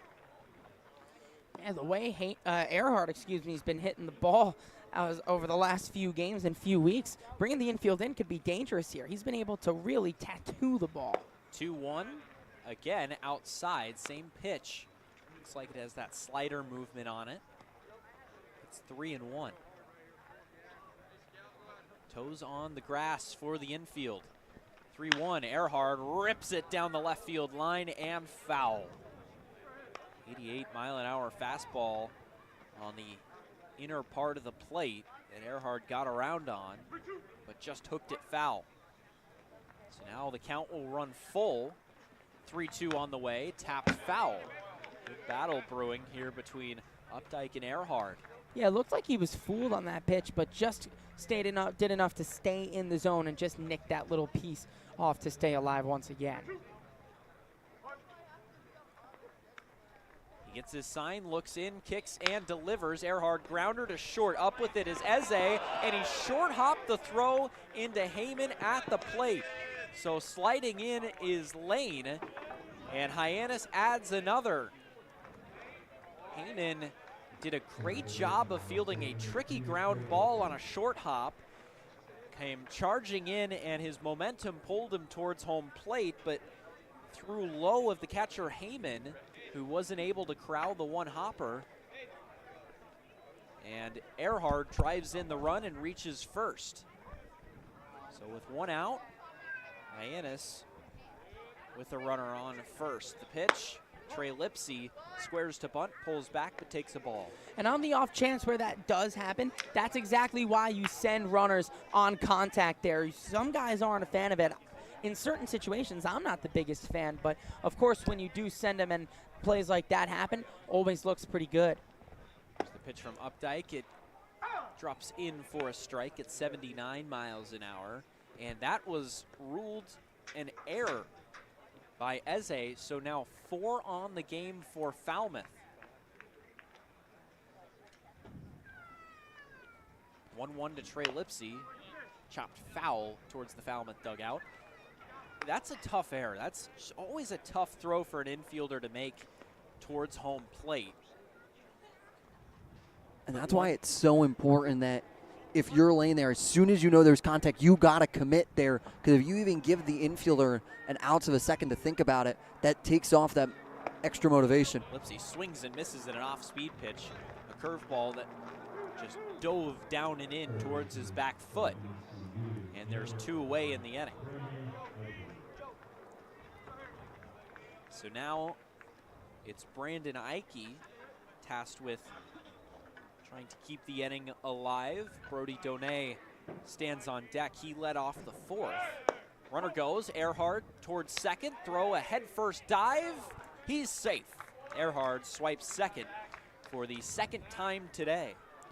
Just another great jump by Earhart, able to figure out the mechanics and be able to get over there in time. And we've been seeing that a lot more out of him. The speed is really showing out in his arsenal, out in the field and on the base paths as well. That can be a dangerous element for Hyannis going into the playoffs, utilizing him out of the leadoff spot. All of a sudden, Ike has an RBI situation, and he watches a slider run down and away for a ball. It's 2-0.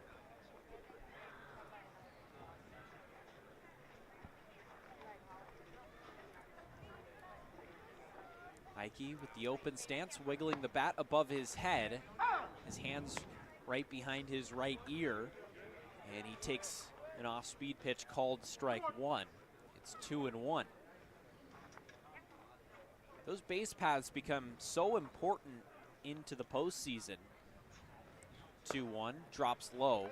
And base running mistakes become so valuable to try and avoid along with fielding errors. It feels like when teams win in the postseason, it's because of great defense and good base running. It's clean baseball is what you want to play. 3-1 to Ike, skips in, and he draws a 2-out walk. And that brings up Brody Donay to the plate. And we saw what he can do back in the 1st inning with a 2-run monster home run to dead center. Donay has already made his presence known here today in this one. So if you're Updike here, you want to be very careful in how you attack the Florida Gator. 7th hitter of the inning. Pitch to Donay is swung on and missed. 88 miles an hour on the fastball, up and in. Donay a little bit late on it. The runner at first is Ike. The runner at second is Earhart. The pitch upstairs for a ball. 91 miles an hour on the fastball. Did I just hear a whistle? I think so. I heard something. That sure would have made me balk if I was on the mound. That would have startled me. Scared me for a second. 1-1 to Brody Donay. Runners go. The pitch is taken upstairs, but in for a called strike. It's 2-1, but Earhart steals third. On the play, Ike decides not to go from first, and no throw down to third from Heyman, who faked a snap throw back to first behind Ike. Now the 2-1 is swung on and missed by Donay. Count even at 2-2. That 81 mile an hour breaking ball just got away, and Donay moved the bat off his shoulder and swing and miss. Went fishing low for it. Now the 3-2 is a high pop-up on the infield. Racing in is McGregor, the first baseman, all the way in towards home plate. He covered about 80% of the distance between first and home plate to eventually come in and catch the ball on the fly right on the baseline. But Hyannis strikes for 2 on the inning. They lead 4-1 on the Harbor Hawks Baseball Network. Hey, Mama, what's up? Did you switch my service from Verizon to T-Mobile? Yep. T-Mobile has the only nationwide 5G. Well, Mr. Know-It-All, let's see if you right about that. Mama. Hey, Mama, I'm working. It works at the pie shop. T-Mobile's 5G works inside and out. Hey, what you need, Mama? I'm trying to watch the game with my boys. It works in the park. Oh, okay. Mama? It works at the aquarium, in the parking garage, at the beach, in the elevator. It works in the movie theater, too. Oh, shush yourself. I'm talking to my baby. You're driving me crazy. I was just calling you to say thank you, baby. I love you. I love you too, Mama. Yes, Mama. It works in the kitchen. Tell Mama. Mama? 5G, it works in the club. Who are you in a club with? All about it. Tell Mama.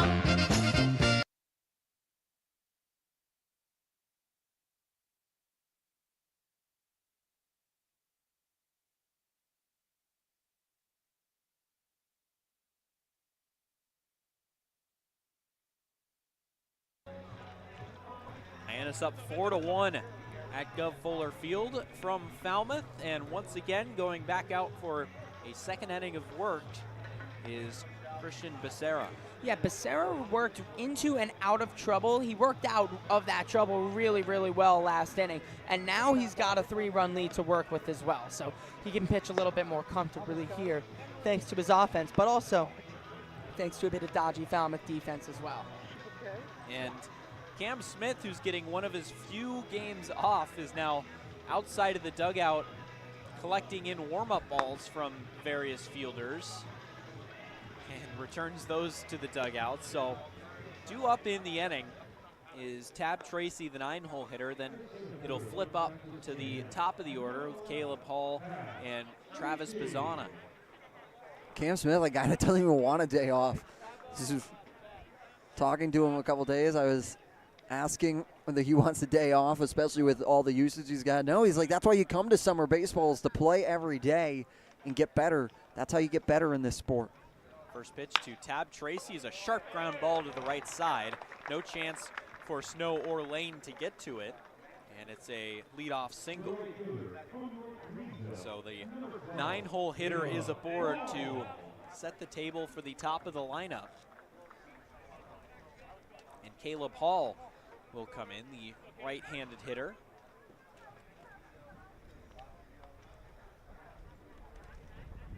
Runner at first is Tracy, who's got decent speed. First pitch drops in for a strike, a slider.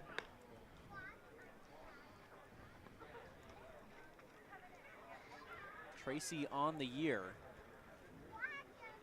has 3 stolen bases.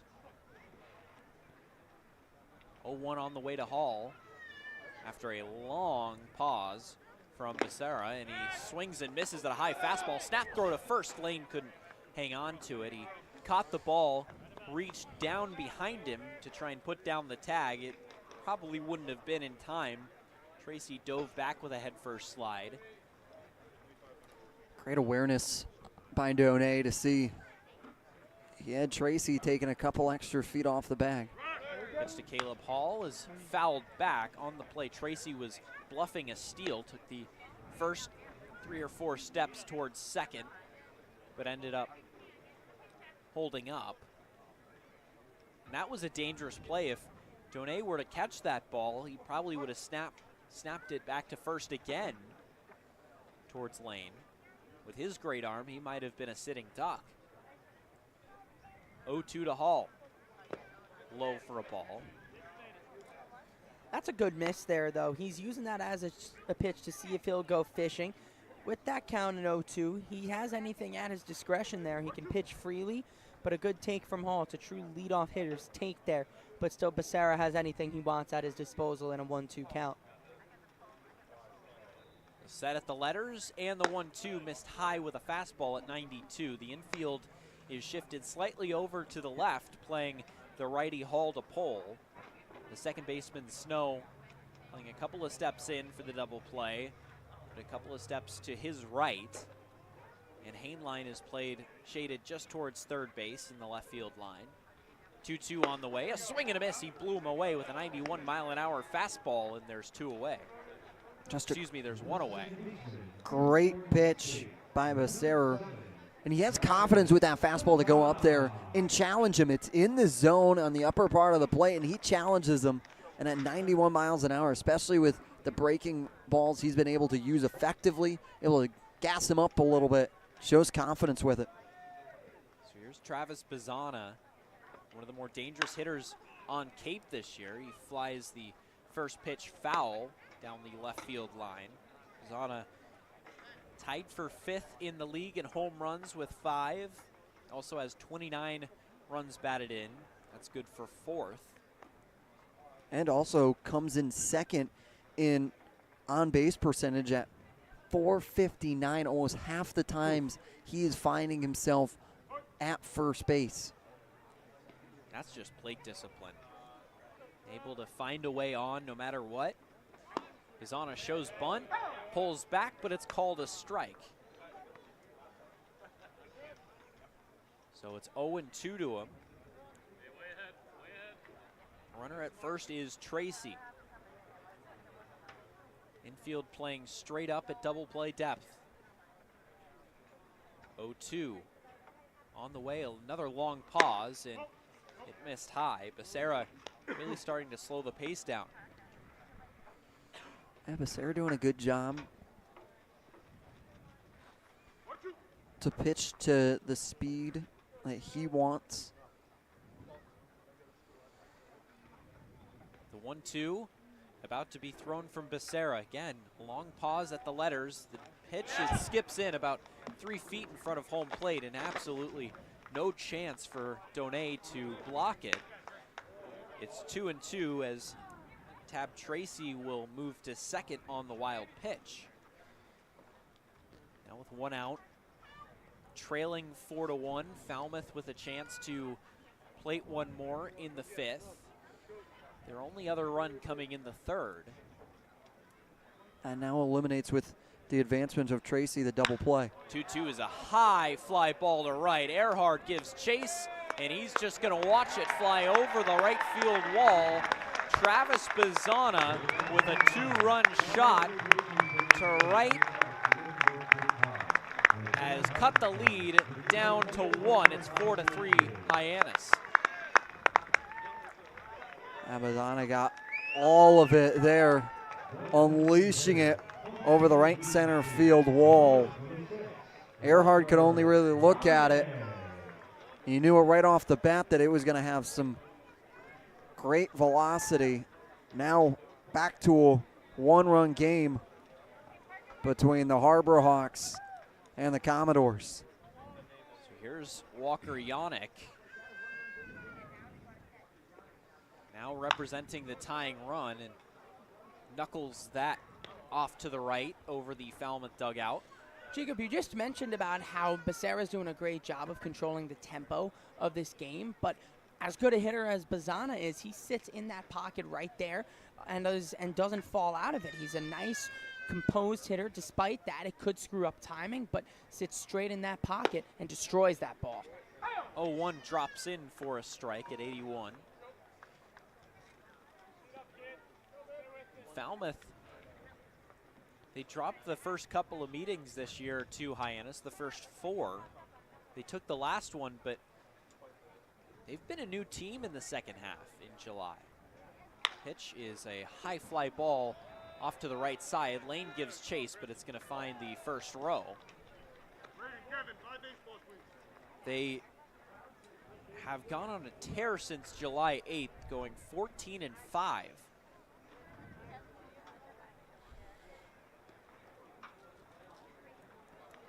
That's what makes that matchup in this postseason going to be so special, is the fact that it's 2 of the hottest teams. Yannick, a high pop-up again. This time Lane is going to have room to the warning track on the home plate of the bullpen down the right field line. He reaches up with one hand, fading backwards to make the play, and there's 2 outs. Yeah, Guff Fuller Field got a little bit of the Wrigley Park vibe with bullpens down the foul lines rather Not close to anymore. the Yeah, old Wrigley vibes. Old Yep. Wrigley vibes, excuse me. I wish it was still Wrigley vibes as McGregor stands in. 2 outs in the inning. He takes down and in for a ball. It's just it's a safety thing, though. You think about on field bullpens and how crazy it can be, especially with major league hitters. I know, but they were fun. 1-0, swing and a miss. He blew him away with a fastball. The Oakland Coliseum still has bullpens on the field. In Oakland there's 1 or 2 Coliseum's more. defense here, though, because of how spacious that park is, their bullpens feel like they're not as directly in it as Wrigley's were. Very true. I'm saying that as a positive for the Oakland Coliseum, as fastball misses up and in, and it's 2-1. It's a fun environment there. Yeah, you would know. You're the resident Bay Area man over here. It's almost a little bit weird, but it's a fun environment. Everyone brings their drums. They're locked into the game. Prager ahead in the count 1-2 and watches an off-speed pitch away for ball 3. Good pitch right there. Great pitch. 4-3 Harbor Hawks. A Travis Bizana home run has cut this lead to 1 in the bottom of the 5th. Pitch is a high pop-up right behind home plate, and it will depart the field of play. The count is full to Tyler McGregor, who struck out in the 4th and popped out on the infield in the 2nd. A good pitch there, as he was aware that he was going to go chasing, so he gave him a fastball up where the eyes eat first to get him back to a full count. Lefty on righty. The pitch is a line drive to right. Earhart comes in, and he will not have the range to make the play. Fields it on a hop, and McGregor has a 2-out single. Just a good piece of hitting by McGregor.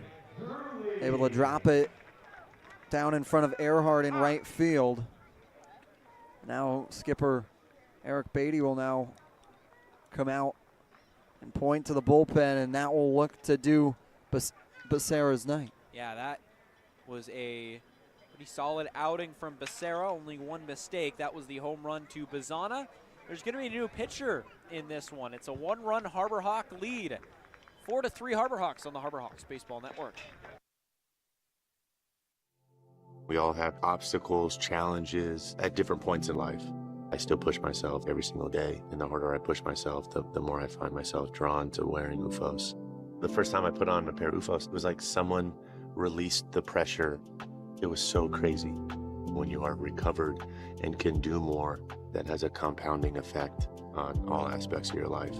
Stepping into a pair of UFOs, they're truly one of a kind. There's nothing like them. Best ever? Good question. Wait, why'd he sound like Dr. J in your head? I've always sounded like Dr. J in my head, which means Dr. J's outside voice sounds like my inside voice? Which Cope? The doc would know. He got the world to call him doctor without going to med school. There's only one best ever. Retirement strategies come in all shapes and sizes. One strategy does not fit all when it comes to reaching your retirement goals. And considering all your options may be, well, more than you want to think about. So whether you're looking to retire or already living in retirement, you need a strategy tailor-made for you. Fairway Financial can create a personal retirement strategy just for you, designed to take care of you and your loved ones. Call us today at 508-398-3337. Welcome back to Gov Fuller Field. Now, we had a pitching change that was initially going to happen. However, one of the umpires, we believe it was James Fonseca, has been consulting with the Falmouth medical staff, and one of them, I believe it was William Bowers, has run off to the parking lot to grab his home plate gear. So we are in a umpire's delay right now that should take about 15 minutes, maybe a little bit more, in a 4-3 game between the Hyannis Harbor Hawks and the Falmouth Commodores. Hyannis struck for 2 in the first with a Brody Donay 2-run homer, and then 2 more in the 5th. So with 2 outs in the bottom of the 5th, Falmouth has struck for 2 with a Travis Bizzana home run, and that is where we are right now with 2 outs, expecting a pitching change, but also an umpire's delay here. Yeah, just a little bit of Francesco went over to talk with the medical staff and ultimately talking with them, consulting with the team, then looked at his partner, William Bowers, said, as soon as he had that conversation with William Bowers, Bowers called in J.C. Fernandez, a very veteran umpire, an experienced umpire who we've seen this year, consulted with him, and then Bowers started his jog out to the garage where the umpires park, down just beyond right field. And as soon as you saw that, you knew Bowers was going to go and grab his gear here in this one to lace up and get ready to go behind home plate. Yeah, so a very interesting back and forth game that Hyannis has controlled for most of it, but finally they have taken, felt like they've taken the lead. It was a 3-run lead coming into this inning, coming into this half inning, and then Falmouth, of course, struck for 2, but now we're in an umpire's delay, resetting everything, and that is where we are right now. And yeah, this could be one that it could maybe reset the tempo of this game. All the pitchers we've seen in Frank and Becerra, as well as O'Toole and Updike, have been working at a pretty fast pace. They wanted this game to kind of continue on. They liked the pace that it was going at, but this is one of those. A brilliant idea starts at the source. The pace of this game, we'll see how it affects it. Through innovative design. We will be back in just a couple of minutes to bring you the conclusion of this one. Again, 4-3 Hyannis on the Harbor Hawks Baseball Network. Steps to create a better future. Now, the pure fresh taste of Dasani comes in a redesigned bottle, up to 30% made from plants, and as always, it's 100% recyclable. Plant bottle, designed to make a difference. This BBB seal is a badge of honor. It's a sign that this is a business you can trust. Hi. Oh, this is amazing. Each year, millions of people see the BBB seal on a door or a window or a website and breathe a little easier. See the seal and know you've made the right choice. Find a business you can trust. Ask BBB.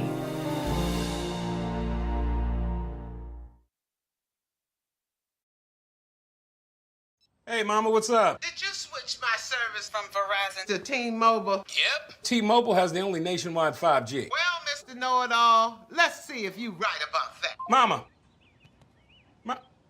Hey, Mama, I'm working. It works at the pie shop. T-Mobile's 5G works inside and out. Hey, what you need, Mama? I'm trying to watch the game with my boys. It works in the park. Oh, okay. Mama? It works at the aquarium, in the parking garage, at the beach, in the elevators. It works in the movie theater, too. Oh, shush yourself. I'm talking to my baby. You're driving me crazy. I was just calling you to say thank you, baby. I love you. I love you too, Mama. Yes, Mama. It works in the kitchen. Tell Mama.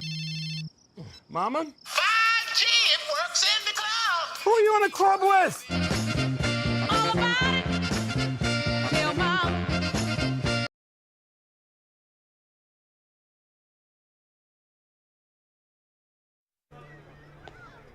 We come to you in a 4-3 game here, guys. Hyannis is up, and we're in a bit of an umpire delay.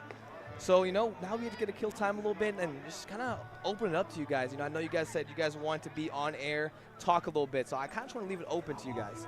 I'm just excited to be here, Nico. Sure. I was sitting here. The umpire delay is a perfect opportunity to get some airtime. Sure. And I'm excited to be here.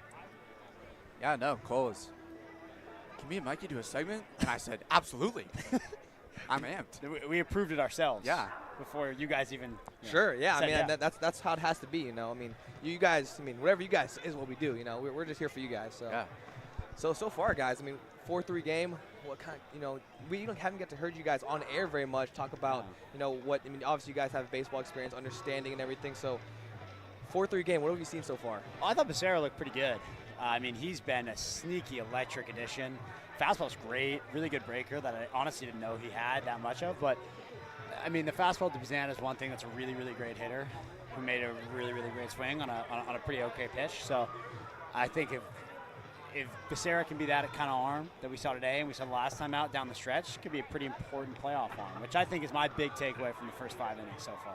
Yeah, for sure. I like Becerra. I mean, Bazan is a guy, you just throw him a good fastball, he's going to send it wherever he wants to. But I like to start from Frank, too. I thought that's a good way, kind of a shorter outing, get him warmed up, so then whenever we get into playoffs, he can have a strong appearance there, good start. Really confident in him being one of the first 2 guys out there to start off our playoff series, likely against these guys. What are your takeaways so far? Yeah, no doubt, and I was only take away something that you talked about is, we talked about Becerra and just some of these new additions, It's great to get them innings and see them, feeling their pitches out, and Cape Cod's a completely different story. So it's nice to see them on the mound, in our uniform, playing with our guys, working with our catchers, and building that chemistry before playoffs hits. As we know, it's so important. And, they're new guys. We're in the back end of the season. Everyone's played together. But now we have these new guys coming in and just see them click and see them bring in. It's very exciting, And we've seen, a little bit of a shake-up in the lineup today, and a lot of that's kind of the talk before the game, okay, a little bit of shake in the lineup, see how it turns out. And we're up. We're doing well, We're doing well. We're swinging it. We're doing what the Harbor Hawks do, so super exciting so far. For sure. You can tell the new guys are, too. Every time you see a hat fall off, you figure, that guy probably hasn't been here all that long. Yeah. They haven't even got a hat that fits yet, so. I've loved the new guys. I think our team has done a really good job of getting good quality baseball players and a lot of good quality guys. I mean, all these guys, Bennett Thompson, David Case, Christian Becerra, Joe Glassy, Evan Whitaker, all the vibes are so high. And a lot of them are just like Bennett Thompson, one of the best kids I've met up here. Great leader, really good presence out on the field. I've just been a big fan of the way that they've acted out here. And for me, that turning point we jokingly call them the new friends, because we got on one of our spreadsheets, we're like, these are our new friends. They're showing up and they're going to be impactful. John was a turning point for me. Of all the new guys who kind of came in, John comes in, bat to ball approach, and then it's guy after guy keeps coming in, and he has this kind of welcoming, leadership presence that is super noticeable from the outside perspective, and I'm sure, the guys around him, they know. He's got good vibes, and I think that's something that kind of caught on, and guy after guy that came in, vibes are good the whole way. That's huge. Yeah, no doubt. That's an electric guy that we'd love to see. He's been, he's just on the field. Let's talk on the field a little bit. He's a guy you can use all kinds of the lineup. Sees the ball well. I love him when we stick him in that 2-hole. Sees the ball well. Makes pitchers throw their pitches. Show the rest of the lineup what the pitcher's got and what he's looking for. Very handsy guy. Can drop a bunt down, which you want in a 2-hole position. But then, like you mentioned, off the field, just seems like a good guy. That upbeat energy that the team just feeds off of. But guys, a little bit. So is this y'all's first time on air with us this year? I had an appearance over at Cole Bells from Baseball Ops was on Orleans earlier this season. That's right. That is right. So for the viewers who may not know who you guys are, please introduce yourselves. Let us know what it is day to day for operations. We talked about you guys on air a couple times. And we've always mentioned you guys on air. But what does it look like when you're picking these guys? You're looking at these guys before they come here and kind of just walk us through what that looks like. You want me to take it? Yeah, you can take it. I mean, as of late, our role with Ops team has been big. We're losing guys. People are getting unexpectedly shut down. People are getting hurt. What are we looking for to fill these roles? And for us, it's, on the offensive side, great bat-to-ball skills. We like low strikeouts, able to put the ball in play well. Guys like John Gazdar, guys like Bennett Thompson, who have come up here, and you can put them, they've both been very, varied spots in the lineup, and they've all, I feel, have done well so far. And I mean, on the mound, in our mega bullpen, it's guys, strike throwers, low walks, good strikeout to walk ratio, guys with plus stuff, Tony Roby, we love the sinker profile with him. A guy like David Case, funky delivery, good off speed. And I mean, I don't know, I think not to, hype us up, I think we've done a really good job so far of doing our job. And I just love seeing the guys come out here, and you know, we do our scouting reports on them, we bring them in, and then they come out here, and we're like, that's what we brought them here to do. It's really cool to see pan out. It is cool when they do pan out too. And everyone's played so well too.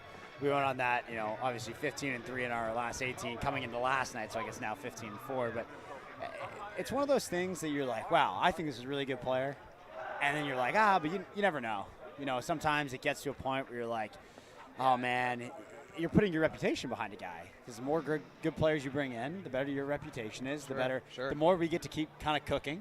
Sure. And every time you miss, there's kind of a little bit of, And I really don't think we've had any guy that I think this guy hasn't contributed. Every single guy has been impactful in one way or another, whether it's pumping strikes, professional approach, hitting balls over walls, which is always fun to watch. Sure. You know, like absolutely. It's been awesome. So I think, you know, to get a bunch of guys who click really well, should go on a fun little playoff run, man, it's super, super cool. I'm so unbelievably excited and overjoyed that everything's kind of come together the way it has. And, you know, you lose those last 2 games, whatever. I really do think that it's one of those things. This team is very short memory.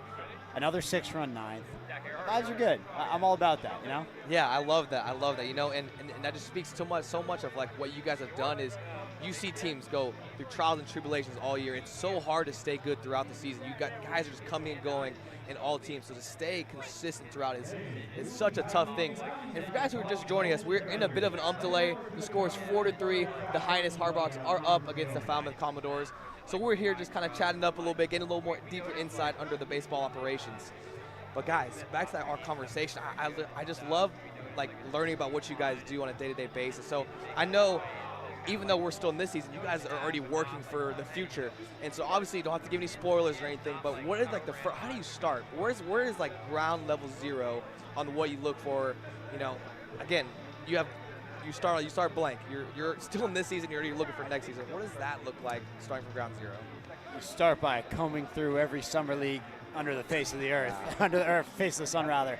Anything the sun touches, any summer league that's being played, will get combed through. And shout out to Zach Chase. Zach, if you're listening, I'm sure he's listening to the home broadcast so you can watch, but Zach, if you're listening, the unbelievable, the best there is at just combing through leagues, finding talent. He's our assistant GM.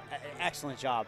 And that's where it kind of starts, and from there you get, you know, you reach out to, you have some connections, reach out to those coaches. Some kids will reach out on their own and kind of make our lives super easy. But so, well, Nico, I appreciate you having us, man. Yes, of course, of course. Thank y'all for joining us. That was such a pleasure, guys. Looks like the game's gonna get started here in just a quick minute, so stay right with us. We're gonna toss it a quick ad, and we'll be right back. Once again, Hyannis Hardbocks are up 4-3 against the Falmouth Commodores.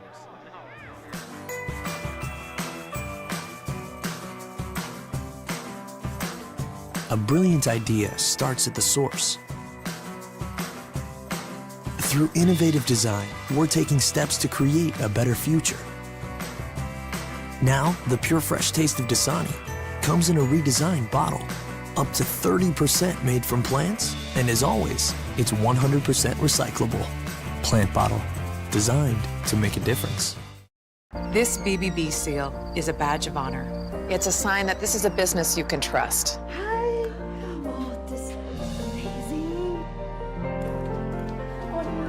Each year, millions of people see the BBB seal on a door or a window or a website and breathe a little easier. See the seal and know you've made the right choice. Find a business you can trust. Ask BBB.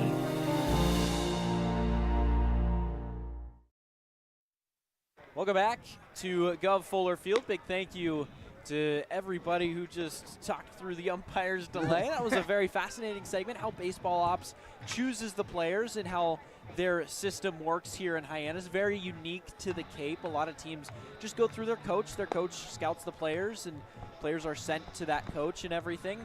No, here we have an entire group of baseball ops personnel scouting players and putting together scouting reports. But here we have a game on hand here. Hyannis currently leading 4-3, and it was a Brody Donay 2-run homer in the first that got this game started and got the scoring started. Hyannis up 2-0 after the first. A great outing from Hayden Frank, who went 3 innings, gave up 2 hits, 1 run. That run was not earned.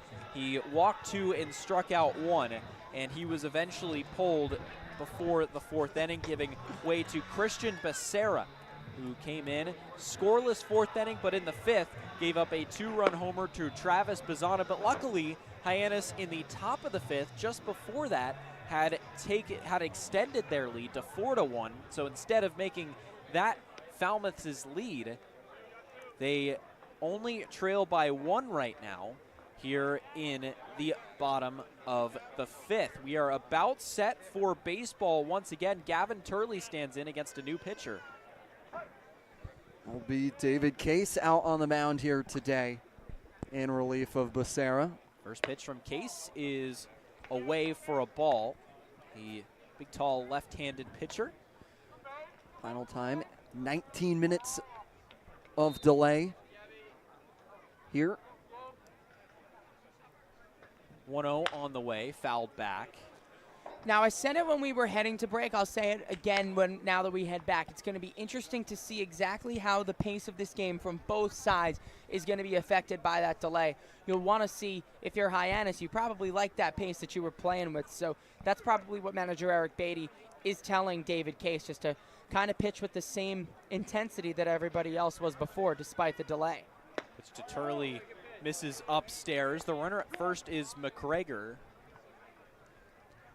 What will help with pitching to that is that Case has yet to throw a pitch. They went and took this delay during a pitching change. It was a nicely timed pitching change for this delay. So Case settles straight into a rhythm. 2-1 to Turley. Sneaks a fastball right by him. Swing and a miss, and it's 2-2. A big hack from Turley, trying to put Falmouth on top, but that fastball had some life to it. And it's 2-2. Sets at the belt, delivers another high fastball at 90 miles an hour. That misses, taken by Turley, and it's 3-2, but now he's got the eyesight raised. We'll see if he goes off speed low or goes back to the fastball. With a full count, with 2 outs in the bottom of the 5th. 4-3 Hawks, the pitch. Swing and a miss, he got him with the off-speed pitch. David Case comes in and retires the first hitter he faces. It escapes the inning. So after the delay, Hyannis comes right back out and begins firing on all cylinders once again. They'll pick up the bats as we head to the 6th. It's 4-2 Hyannis on the Harbor Hawks Baseball Network. We all have obstacles, challenges at different points in life. I still push myself every single day, and the harder I push myself, the more I find myself drawn to wearing UFOs. The first time I put on a pair of UFOs, it was like someone released the pressure. It was so crazy. When you are recovered and can do more, that has a compounding effect on all aspects of your life. Stepping into a pair of UFOs, they're truly one of a kind. There's nothing like them. Best ever? Good question. Wait, why do you sound like Dr. J in your head? I've always sounded like Dr. J in my head, which means Dr. J's outside voice sounds like my inside voice? Which Cope? The doc would know. He got the world to call him doctor without going to med school. There's only one best ever.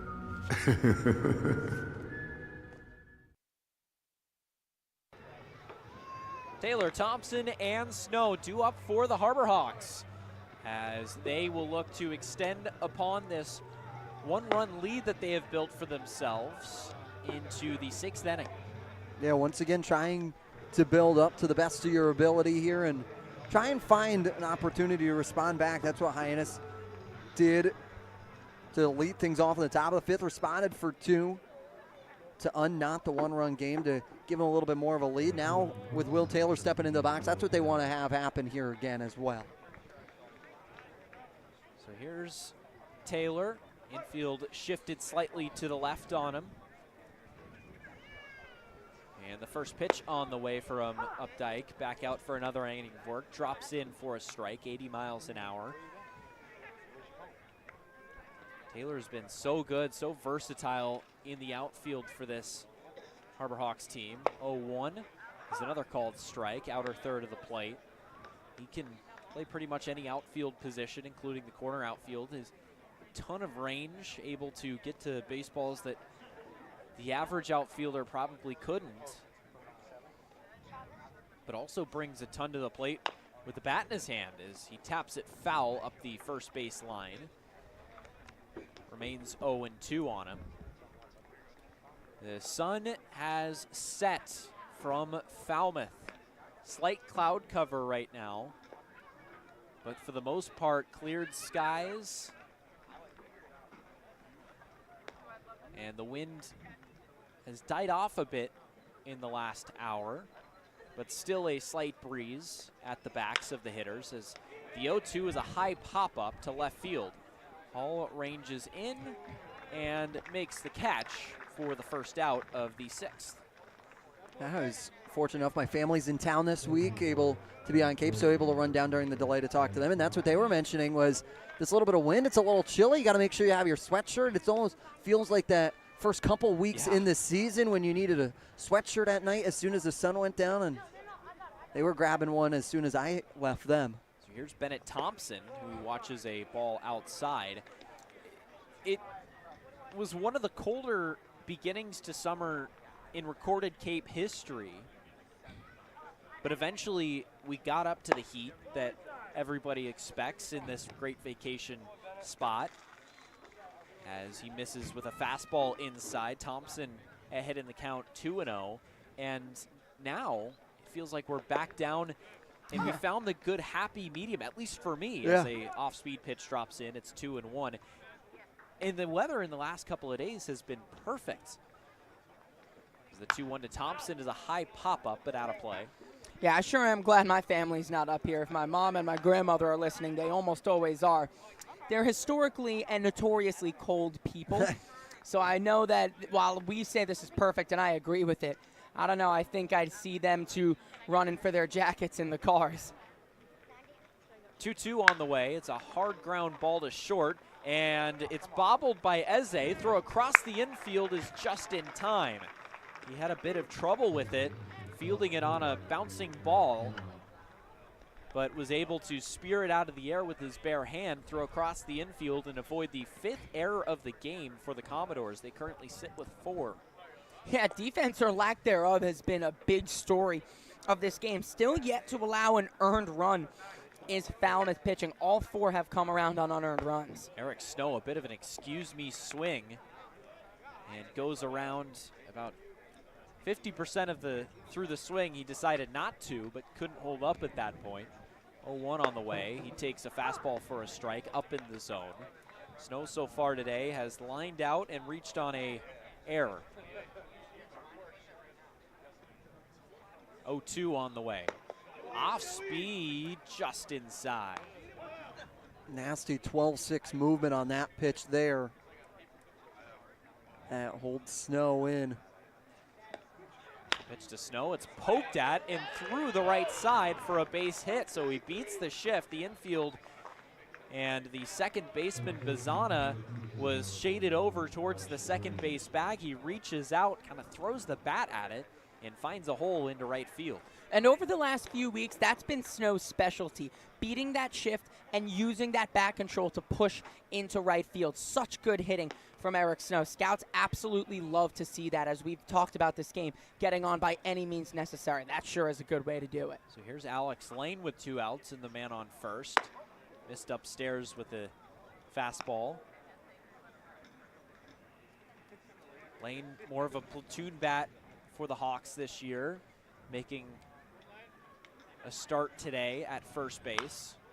1-0 was popped foul behind the plate. Lane, a tall right-handed hitter facing the righty Updike.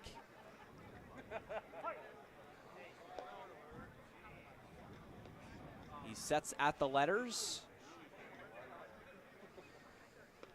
Long set and deals, and he flies it to center field. Running after it is Tracy into the right center field gap, but Hall will call him off and make the catch for the 3rd out of the inning.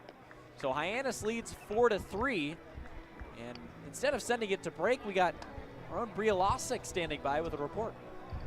Thank you very much, Mickey. Yeah, I was over in the bullpen during the umpire delay, and there was a game within the game happening. All of the pitchers and the bullpen catchers were playing a little bit of touch football down there, and you'll never guess who the quarterback was. Any guesses? Coach Ray Korn.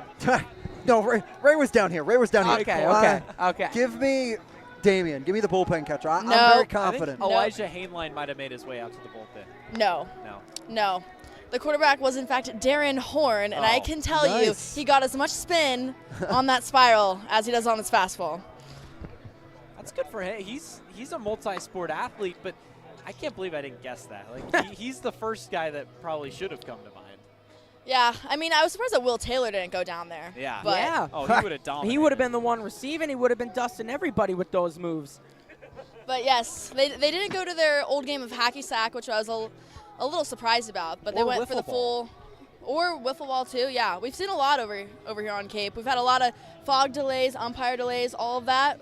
Bullpen, they keep it loose. Keep it loose down there. They always do. They make sure they're having some fun. Hey, it's summer ball. It's summer ball. Exactly.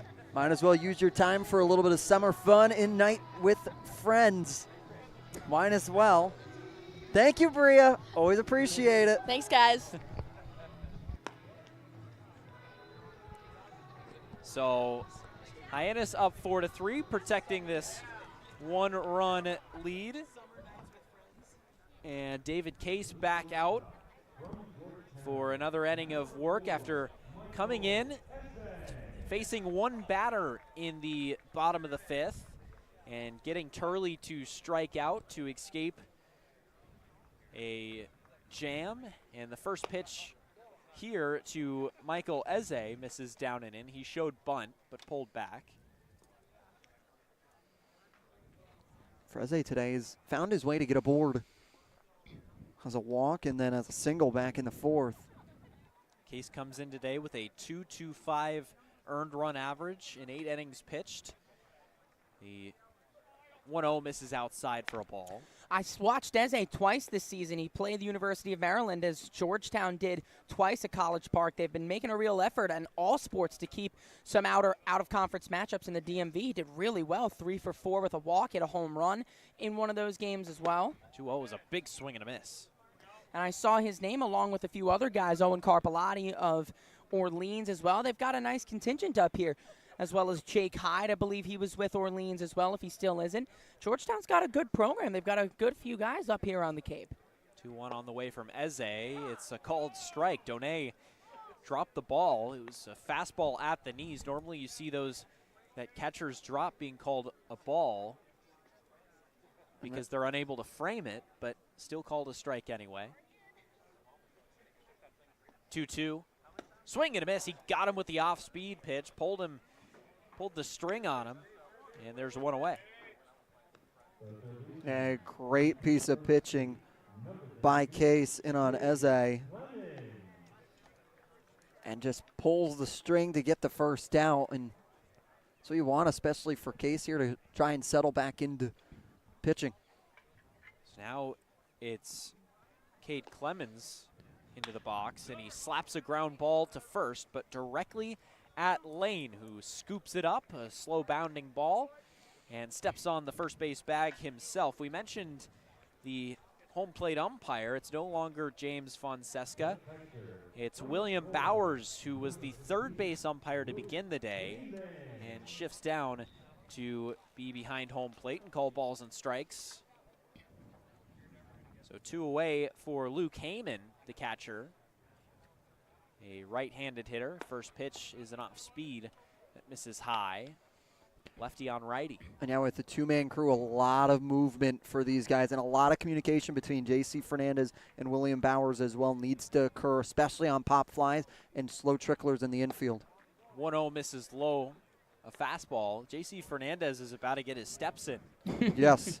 And also the big thing is for Bowers, the home plate umpire, and especially in a two-man crew, he's got to cover third when there's nothing going to occur at home plate. 2-0, a swing and a miss. He snuck a fastball by him, and it's 2-1. Infield shifted slightly over to the left. Snow closer to the second base bag than at the normal second base position, and he pulls the string on him again.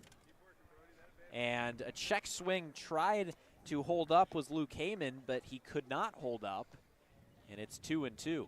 Frank Case just made him look silly there. So now he gets his sign, sets at the belt, taps his front foot a couple of times, and delivers a 2-2 with a high leg kick and misses in the dirt. Count runs full with 2 outs in the bottom of the 6th inning. Yeah, outside of an appearance against YD where he let up 2 runs, he hasn't let up anything outside of that. He's been a really good high-leverage guy for Hyannis this year, as he's shown here tonight. 3-2 misses low, and Case issues his first walk of the game. So Tab Tracy will get a chance to hit. He singled in the 5th and flew out in the 3rd. Again, we mentioned it last night, that 9-hole hitter, a lot of managers will put a more than capable hitter in the 9-hole to try and set the stage for the top of the lineup. And here, Tracy is certainly fitting that mold, but he swings and misses at a good curveball that just dives out of the zone, and it's 0-1. The runner at first is Heyman. Gets a moderate lead off of first, and it's tapped foul by Tracy. It's 0-2. Now Case looking for his 3rd strikeout of his outing. And you're not going to find many guys who really want to go into that 9-hole because they want more at-bats, especially a guy like Tab Tracy. He's a real team-first guy, and credit to him as well as Trey Lipsy on the Hyannis side, just to slot in as that second leadoff guy that has proven really effective. 0-2 misses down and away, a fastball.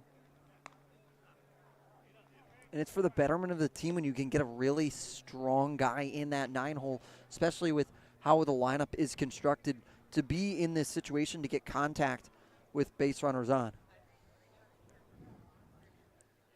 1-2 the count. Pitch skips in, and Donay unable to corral it. And that allows Heyman to move up 90 feet on what probably is a wild pitch. Count even at 2-2. Yeah, got to lock in here if you're Case now. You lost Heyman on the last at-bat. Now you just got to pitch to Tracy here with that runner in scoring position. It's turned into a bit bigger of an at-bat with that wild pitch here for Case. Case sets at the belt, throws, tapped foul at the plate. Not fully nighttime quite yet. We still have some light in the sky. The sun's effect on the sky still simmering out, but that will be gone in the next half hour. The 2-2 is just low, just below the knees with an 89-mile-an-hour fastball. There's a big light tower out in right field has those blinking lights, but no batter's eye here in Falmouth. 3-2 on the way. Popped foul behind the plate, and we'll do it again. With how big the fencing is with the red wall, it almost acts as a little bit of a batter's eye here. Not necessarily the formally constructed batter's eye that you would use, but with the meshing on the fencing that can act as one. 3-2 on the way. Swinging a line drive down the right field line and foul into the Falmouth bullpen. Hyannis, of course, has the line of trees and then just nothing but sky above that. Bourne might have the weirdest batter's eye. It's got a bunch of sand dunes in straightaway center field of different shades of dirt color. Swing and a miss. He got him with a fastball at 90 miles an hour up above the letters. And that is the 3rd strikeout for David Case. So to the 7th we go. Hyannis up 4-3 on the Harbor Hawks Baseball Network. That chip on the shoulder, that started at a very, very young age. People's expectations are, they're cool, they're fun, but mine are bigger. Lleva color, lleva sabor.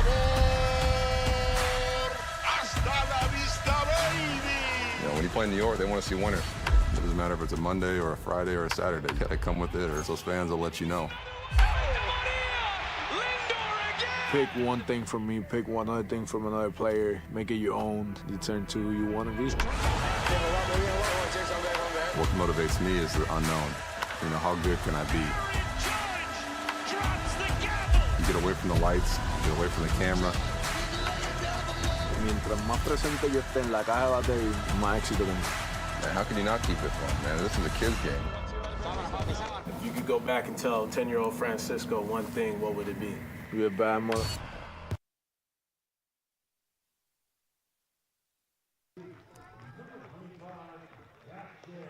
Cassius Thomas, the new pitcher for the Commodores, as they look to keep this deficit at 1. It's 4-3 still between the Harbor Hawks and the Commodores. This game has a lot of significance in terms of the standings. If Hyannis can win this game, they will lock up the number 2 seed in the West. And right now, that's what they're doing. That's right. That's why both teams making early moves, especially out of their bullpens at any point in the game, because they understand how important this game is to try and lock up seeding for either team. But Cassius Thomas out of Northridge, California, attends Duke University. This will be his 6th appearance of the summer. Comes in with a 20.25 ERA so far. Has been roughed up a little bit. Furthest he's gone has been 2 innings, and that was back on July 12th versus Brewster. His last appearance was on the 26th.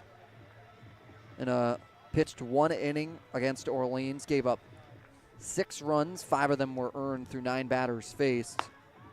Thomas trying to bring down his numbers here and has an opportunity to up against Hainline, Earhart, and Lipsy, who are due up here. Yeah, Thomas standing at 6'2", 207. The guy that came in mid-season for Falmouth and slotted into the bullpen as an innings eater. 2 runs in the first for the Hawks. For Falmouth answered with a run in the 3rd, and then Hyannis extended their lead in the 5th, picking up 2 more. But Falmouth able to answer that with 2 of their own in the bottom half of the 5th, but no runs since then as Hainline stands in and takes a strike on a fastball up in the zone.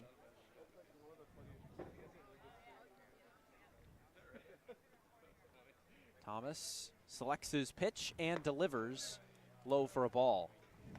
His delivery is about 3/4. He'll get his pitch, put his glove with the ball in his hands out in front of his head, take a step to the side, and throws.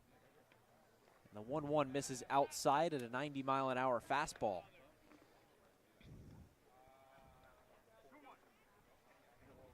Two balls and a strike to Hainline, the shortstop for Hyannis tonight.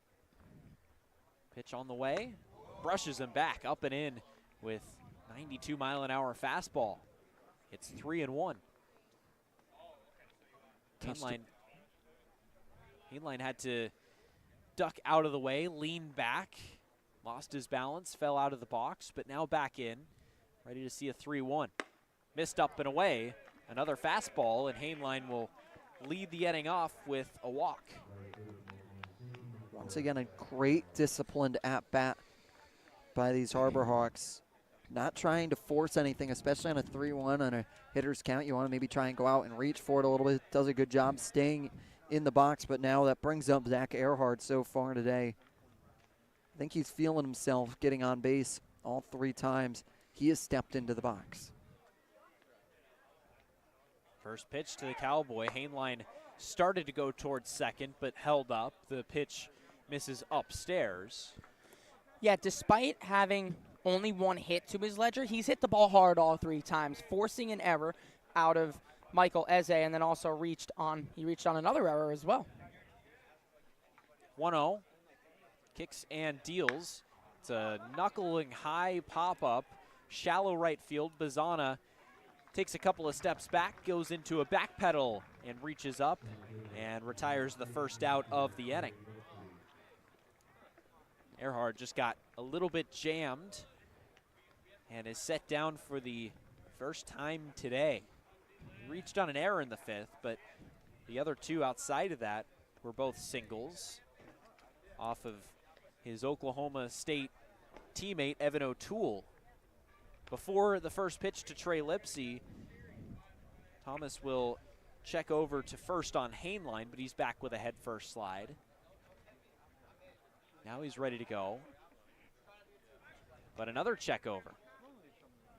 Keeping extra close tabs on Elijah Hainline right here.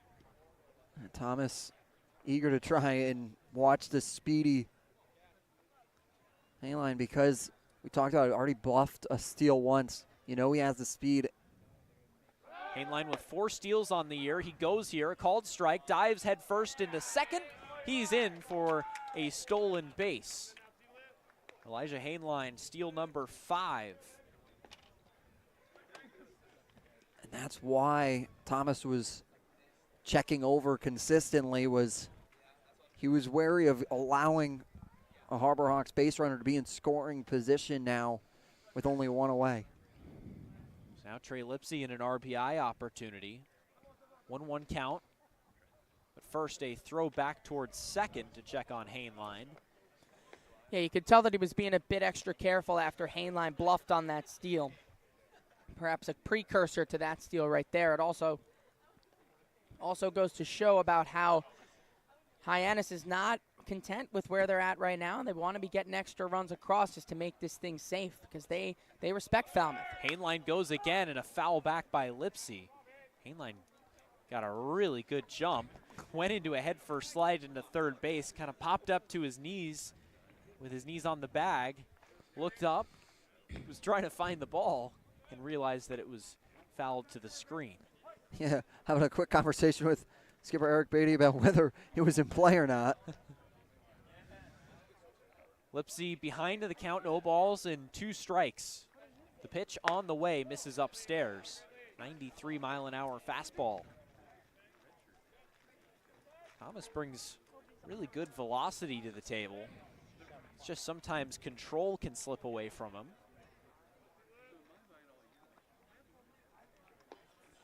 But a guy with a lot of intangibles that major league teams could look for. Hainline goes again. The pitch is low for a ball, and the transfer from glove to throwing hand from Heyman does not go well. It pops out, and Elijah Hainline, in 1 inning and in 1 batter, has steals number 5 and 6 on the year, showing off why he was selected to the Western Division All-Star team. So Trey Lipsy also has battled back into the count. It's 2-2. The pitch misses down and in. And they do that steal there with Hainline because Lipsy is up. He's hitting .310 in his last 10 games. This is a guy that you know as well as Ike on deck have the chance to be driving him in because they are hit as well as RBI machines. Full count to Lipsy with the infield now coming in. All those feet on the grass. 3-2 is a line drive, but right at the shortstop. Eze, throw behind the runner at third. Hainline was not in time. Hainline went back in a feet first, hands first, belly flop dive, but was able to get back right before the throw. Yeah, Lipsy's just walking away with a wry smile on his face as if to say, man, what else could I have done? Because the infield was pulled in there to shift against, or to shield against something exactly like that. And they had him played perfectly, even though he hit it on the screws. It was just right at Eze. So here's Ike, who takes a ball way outside. Good block by Heyman, who speared that pitch.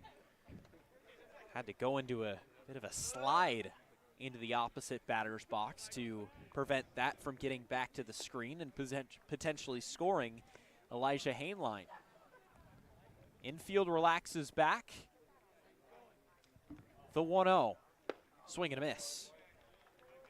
Another fastball low below the knees. 92-mile-an-hour fastball that just had run down into the zone against Ike.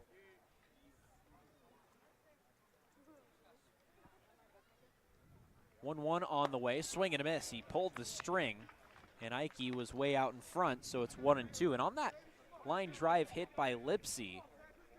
Hainline, credit him. He did exactly what he was supposed to do, freeze on a line drive. And that allowed him to get back to third base. There was no step towards home plate.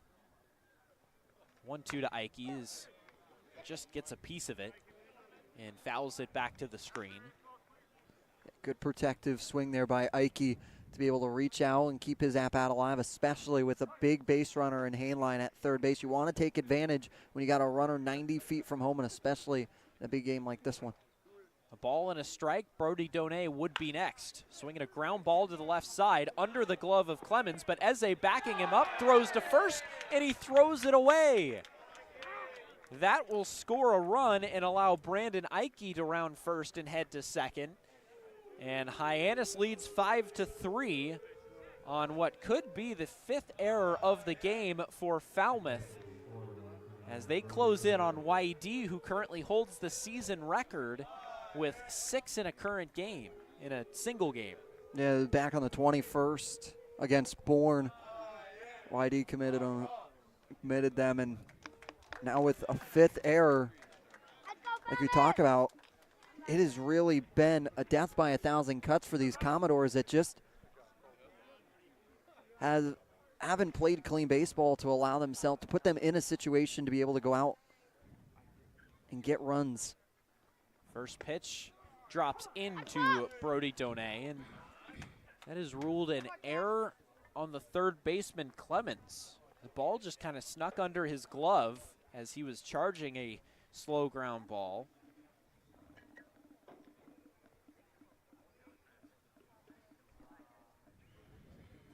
No balls and a strike to Brody Donay, and he watches another off-speed pitch drop in for a called strike 2. But you have to credit the approach for Hyannis here, just putting the ball in play, because they know that that means with the sloppy defense today from Falmouth that anything can happen, and good thoughts as well from Ike just to hustle it all the way down the line.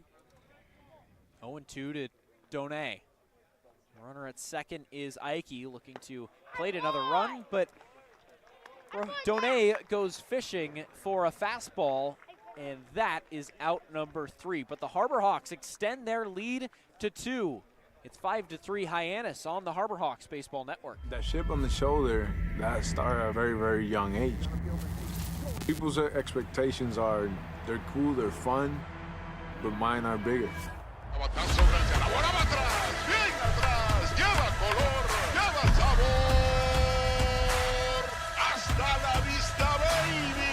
When you play in New York, they want to see winners. It doesn't matter if it's a Monday or a Friday or a Saturday. You gotta come with it, or those fans will let you know. Pick one thing from me, pick one other thing from another player, make it your own, you turn to who you want to be. What motivates me is the unknown. You know, how good can I be? You get away from the lights, you get away from the camera.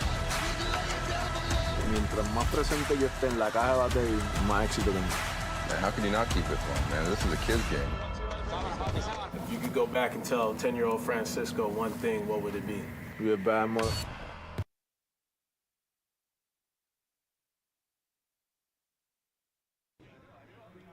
Hyannis up 5-3. They extend their lead in the top of the 5th, and now it's time for the bullpen to hold the Commodores down, and Cade Obermuller is the man that Eric Beatty calls to do so. Out of the University of Iowa, comes in with a 2.40 ERA. This will now be his 12th game he has appeared in. He's been stellar out of the bullpen so far, throwing 15 innings, striking out 27, only walking 8, has given up 11 hits. In big spots, Obermuller has been the guy the Harbor Hawks have called upon, and especially like we talked about today and how it's going to be a bullpen day. They're using everyone they have available to try and lock up this 2 seed to the best of their ability. And they call on one of their best and shining stars out of the pen, Cade Obermuller. Yeah, Obermuller, of course, has that wipeout slider with a ton of movement that ranks up towards the top of the league every single night he gets in spin rate, which basically means rotations per minute, and which doesn't always equate to movement, but with Obermuller, oh yes it does. He got a birthday win the last time out against Wareham. Allowed a run to score, but Hyannis walked off Wareham in that game. Has only had 2 games this season where he's had a run charged to his ledger, an earned run at that. Hasn't let up more than 2 runs in any start or any appearance, beg your pardon, this season. His first task will be Caleb Hall, who knuckles that first pitch over the Falmouth dugout and into the screen. Hall, so far on the day, 1 for 3, a single, and later came around to score in the 3rd. He struck out in the 5th and flew out in the 1st. Obermuller looks in and deals in a swing and a foul tip, 92-mile-an-hour fastball. Obermuller, the left-handed pitcher, standing at 5'11", 155 pounds, comes in with a lower 3/4 release. He gets his sign with the glove tucked under his left arm and then comes set with his hands together just below the belt, taps his foot a couple of times and deals a slider into Hall, who watches that catch the outer third of the zone, and a called strike 3 for out number 1. Now what makes Obermuller so tough is that he closes off his glove side. That right shoulder of his is just completely shielding everything that he is offering. And we've talked about how important tunneling the pitches is. Well, hiding them also makes it so much tougher. And a guy, as you talked about, with a wipeout slider of Obermuller's, that's nearly impossible to handle. So here's Travis Bazana, who launched a home run over the left field wall in the 5th. Bazana, a guy that has come through time and time again for this Commodore team. 2 for 3 on the day with a pair of RBIs. He watches the first pitch run low. It's 1-0. And takes a strike at the letters, just below the letters. 91-mile-an-hour fastball to even the count. Lefty on lefty.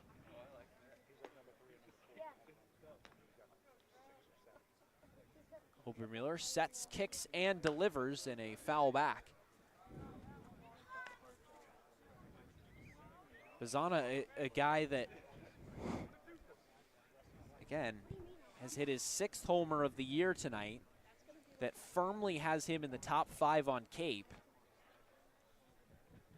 Right now behind in the count 1-2 with 1 out in the inning. Missed low with a slider. And another guy starting to make his case later as the season progresses, trying to introduce himself into the MVP race. Right now, coming into today with 2nd in batting average at .376. You had the first half MVPs, namely Hunter Hines, who was on a historic pace. And here, Bazana goes down looking at a fastball on the outer third of the plate. So Obermuller comes in and gets the first 2 batters he faces looking. But just to finish that thought, the second half MVPs have been almost exclusively completely different than the first half MVP candidates. Cam Smith being one of those second half. And that's what could strengthen his case even more for this MVP. He's been consistent and in the conversation. Walker Yannick now up, taps a slider foul back behind the plate. He's been in the conversation the whole season. He has not let his name drift, and he only got stronger as the season got on. We've really seen the best out of him over that 20-game hit streak that just ended at Katuitt, and that's where you can really make the case for Smith, is that he hasn't dropped off. Not that any of the other players have, but he has been a perennial candidate all season long. 0-1 is back to the screen. Yannick jumped out of the way. Perhaps a little bit too much run on the slider. And it's 1-1. Yannick, the right-handed designated hitter, tonight 0 for 3. Pop out, a fly out, and a strikeout. Pitch to him is swung on and missed. Back foot slider, perfectly executed by Cade, and it's 1-2. He is just such a special pitcher when you look at how he's able to fool some of these great hitters. You look at Bazana to go down and looking in this spot. It's huge and shows confidence that he has in his pitches, especially his slider. A ball and 2 strikes. The pitch from Cade Obermuller is lined to the right side. Snow fields it on a hop, slings it to first in time, and that is perfectly done by Obermuller. 1, 2, 3, go the Commodores. We head to the 8th. Hyannis looking for more runs. They're up 5-3 on the Harbor Hawks Baseball Network.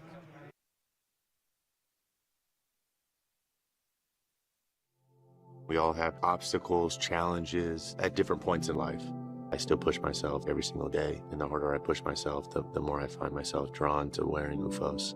The first time I put on a pair of UFOs, it was like someone released the pressure. It was so crazy. When you are recovered and can do more, that has a compounding effect on all aspects of your life. Stepping into a pair of UFOs, they're truly one of a kind. There's nothing like them. Best ever? Good question. Wait, why do you sound like Dr. J in your head? I've always sounded like Dr. J in my head, which means Dr. J's outside voice sounds like my inside voice? Which Coke? The doc would know. He got the world to call him doctor without going to med school. There's only one best ever.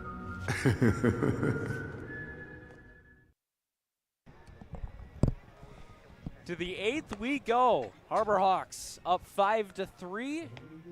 And hopefully Mr. Brightside will be haunting Falmouth through the end of this one. As Charlie Kuhn comes in to pitch for the Commodores. That one didn't land with you guys, did it? No, I got it, but we were. Yeah, I did too. It could have. I was going for the new pitcher there. I was looking to see who it was. It could have been better executed, but we'll push on. I have a bone to pick.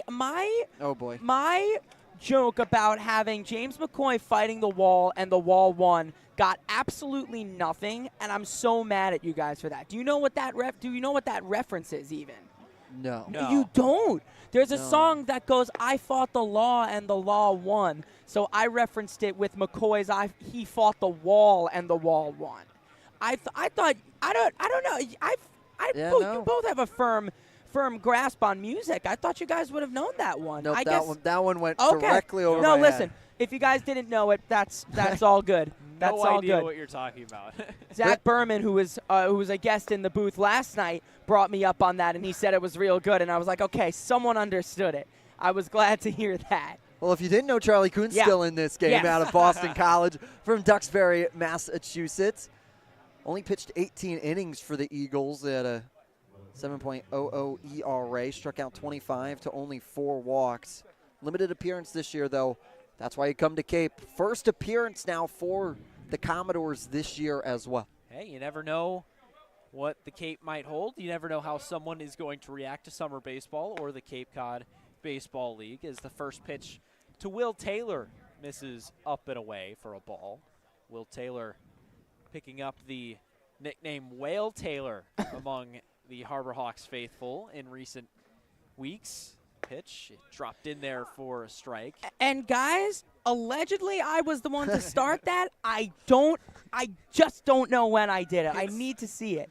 Not allegedly. You did start it. I started it. It's a great trend. I'm so glad it could catch on so well. 1-1 is a ground ball to the left side. Nice sliding play by Clemens, who fields the ground ball, gets off of his feet, and throws to first in time for the first out. You know, I say allegedly there because everybody tells me, yet I can't pinpoint what I said when I said it. Okay. So I just, though everybody tells me, I can't confirm myself, but I'll go with the concrete evidence that everybody tells me. I'm very sorry to say that one might be lost to history, Michael. Because that was so long ago. And I must have said Will in a way that sounded like Whale. No, it was very clearly Really? Whale, I yes. don't remember this. Bennett Thompson stands in and takes high for ball 1. It was very clearly Whale. I don't know what I was thinking. 1-0 misses low, a breaking ball. I love how everybody's embraced it and it's caught on, though. No, I misspeak all the time. Oh, yeah, absolutely. And I don't realize I do it. It's not against you. Charlie Kuhn deals a strike. It's 2-1.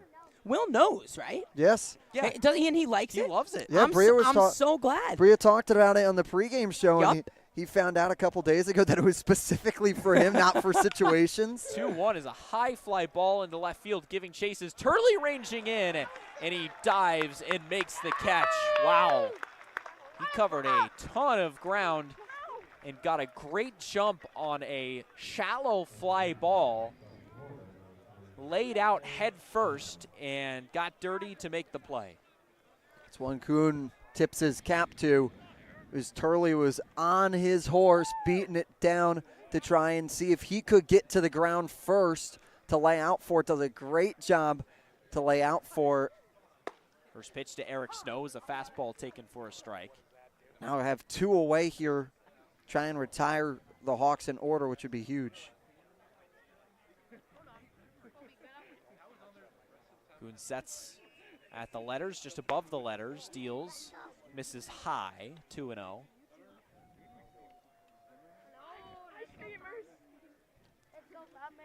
Hyannis 5, Falmouth 3. We'll take a look at the out-of-town scoreboard into the next half inning, into the bottom of the 8th, as the off-speed pitch misses away. Eric Snow, if he doesn't find starting time in the postseason, is going to be a really valuable guy off the bench because of his abilities to send the ball wherever he wants, as well as really solid fielding at second base. Swing and a miss. He tied Snow up in knots. And this is 2-2. Sorry, Mick. This is why they're giving him some time to play now. Maybe even get a chance to work himself into that starting lineup. And if not, he's going to be providing himself and showing himself as a really formidable force off the bench come playoff time. They sure will need him at points. Infield shaded to the left against Snow. Swings and misses. Another breaking ball that he went fishing for below the zone. So a very nice starting outing from Charlie Kuhn, who made his first appearance and set down all 3 hitters he faced. To the bottom of the 8th we go. Hyannis leads 5-3 on the Harbor Hawks Baseball Network. Hey, Mama, what's up? Did you switch my service from Verizon to T-Mobile? Yep. T-Mobile has the only nationwide 5G. Well, Mr. Know-It-All, let's see if you right about that. Mama. Hey, Mama, I'm working. It works at the pie shop. T-Mobile's 5G works inside and out. Hey, what you need, Mama? I'm trying to watch the game with my boys. It works in the park. Oh, okay.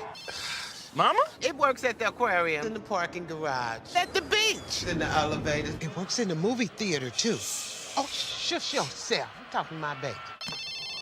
You're driving me crazy. I was just calling you to say thank you, baby. I love you. I love you too, Mama.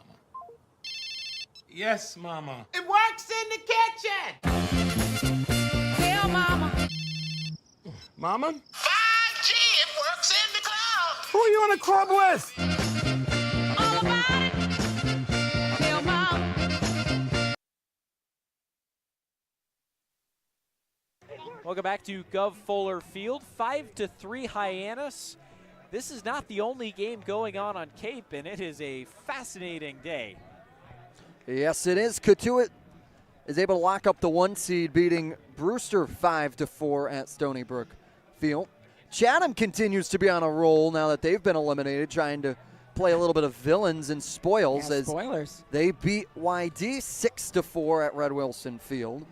In the bottom of the 9th, though, they got to be watching this one closely at Eldridge Park. It's tied 1-1 between Harwich and Orleans. And in the bottom of the 5th, from Polar Park in Worcester, Massachusetts, part of the minor league baseball series the Cape League puts on. Bourne is leading Wareham 4-0 from Worcester. And that's your out-of-town scoreboard. And really a lot of games that have some large implications. So if Orleans is able to beat Harwich, which they're tied at 1 in the bottom of the 9th, that would mean that they're within a half game of YD in the East. First pitch here to McGregor. He grounds it sharply to Eric Snow, the second baseman, who throws to first in time. We just got a score update. Orleans walks it off against Harwich to win 2-1 at Eldridge Park, as they, like we talked about, now will lock up the firm 2 seed. And now with another loss to YD, that makes their meeting tomorrow that much more important. And really, that will be the test to who controls the East in the postseason. Gavin Turley takes a ball up and in. It's going to be a grandstand finish over there. How about Orleans, too, working themselves all the way up above 500? I mean, they were down and they weren't necessarily out, but weren't up above near 500 for the majority of the first half. 1-0 is sharply hit down the left field line and just foul. Yeah, that is a crazy East Division this year that has seen Harwich go from first to third in the second half, and then YD holding strong at the top once they took it over from Harwich. But Orleans coming out of nowhere in the second half, going on a streak, as the 1-1 is taken upstairs. Kate Obermueller back to work here for the 8th. And there's 3 teams right now that I would say are the hottest going into the postseason. 2 of them are playing tonight in Falmouth and Hyannis. And then the other one is Orleans. Those 3 teams, I think, all could have very deep runs in the postseason. 2-1 is a big swing and a miss at a fastball down and in. Because they are just playing good baseball at the right time. And it's going to be interesting with how this matchup is going to occur. Like we talked about, you're almost certain, minus any large havoc in the standings, that Hyannis will face Falmouth. So really, it will be a really strong matchup in that first round. 2-2 to Turley is a fastball taken upstairs. Count is full. Obermueller, after a stellar bottom of the 7th inning in which he set down Falmouth 1-2-3 with a pair of strikeouts, is back out for the 8th. Now a 3-2 to Turley. He missed with a slider down and in. Good take from Turley. It was still a tough pitch. A ton of movement on the slider, but he draws the 1-out walk, and that will make way for Michael Eze. Eze now will come up with a runner on, and talk about for the Commodores trailing by 2 here. Got to try and make something happen here. Try and apply a little pressure to Obermueller. First pitch, grounded inside out approach down the right field line, but out of the reach of Lane, but it rolls foul. It's 0-1. Then another thing on the 2-man crew here tonight is with J.C. Fernandez playing in over right a couple steps away from the pitcher's mound. Down the lines are fully William Bowers, the home plate umpire's call to look at him. 0-1 to Eze. Obermueller throws just outside. Yeah, that's a real good point, Irons. It's all home plate umpire William Bowers from here on out. And that one, down these lines, he has about the best view that you could have. All he's got to do is take that mask off and see it. Now, that one not too close, though, despite the hard hit ball. That's the correct call, as it was slicing foul. A ball and a strike. The pitch is popped way up. Right side, in foul territory goes Alex Lane. Fades back towards the right field foul line. Bit of an emergency fade back towards fair territory, but he eventually reaches up and makes the play for the 2nd out. You get about maybe 45 minutes to an hour earlier, that gets a lot tougher of a play because of that sky, especially now it going above the lights. It could be even worse to lose it, but I think it might have just stayed underneath, and if it did go up too high, wasn't too much higher. But Lane, nice work to track that down, as it did go pretty high up. Here's Cade Clemens, who takes a fastball on the inner third of the plate for a strike at the knees. Infield shaded to the left. Snow playing a couple of steps towards that second base bag. Not directly behind it, but still towards the second base side, still towards the first base side. Runner at first is Turley. Obermueller sets and delivers, and it's defensive swing that he lines towards the Falmouth dugout, and people go diving away. Yeah, exhale. Looks like everybody got out of the way just fine. It's 0-2 to Clemens. 5-3 the score. Obermueller sets and delivers, and a swing and a miss. He got him with a fastball. Obermueller with 2 strong innings of no-hit baseball, and we head to the 9th. Hyannis up 5-3. Don't go anywhere on the Harbor Hawks Baseball Network. Your future begins at Dean College. Make a difference. Leave your mark. Break the mold. Be a leader. Achieve unimagined heights. Believe in yourself. Make lifelong friends. This is your time. Your place. Your home. Your Dean. It all starts here at Dean College.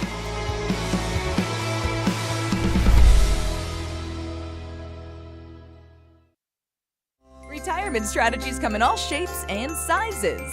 One strategy does not fit all when it comes to reaching your retirement goals. And considering all your options may be, well, more than you want to think about. So whether you're looking to retire or already living in retirement, you need a strategy tailor-made for you.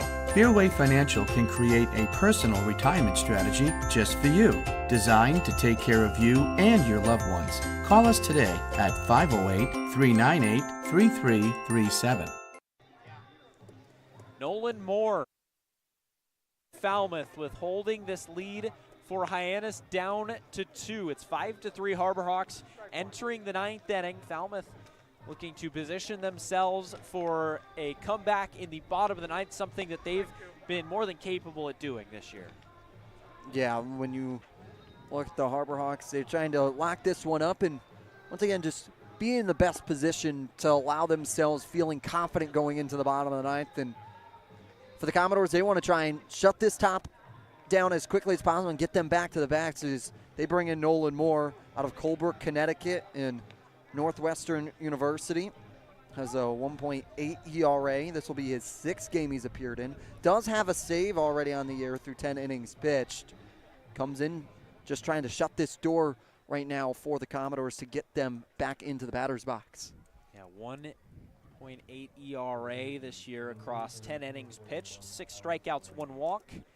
And his first task will be Alex Lane, then the 9-hole hitter Elijah Hainline, then the top of the order for these Harbor Hawks. Yeah, so far the only thing that could make this game better is just tacking on here in the top of the 9th. It's been good in terms of pitchers used. First pitch to Lane, drops in for a strike. It's been good in terms of pitchers used. It's been good in terms of you're getting your guys your rest tonight. Lane swings and misses.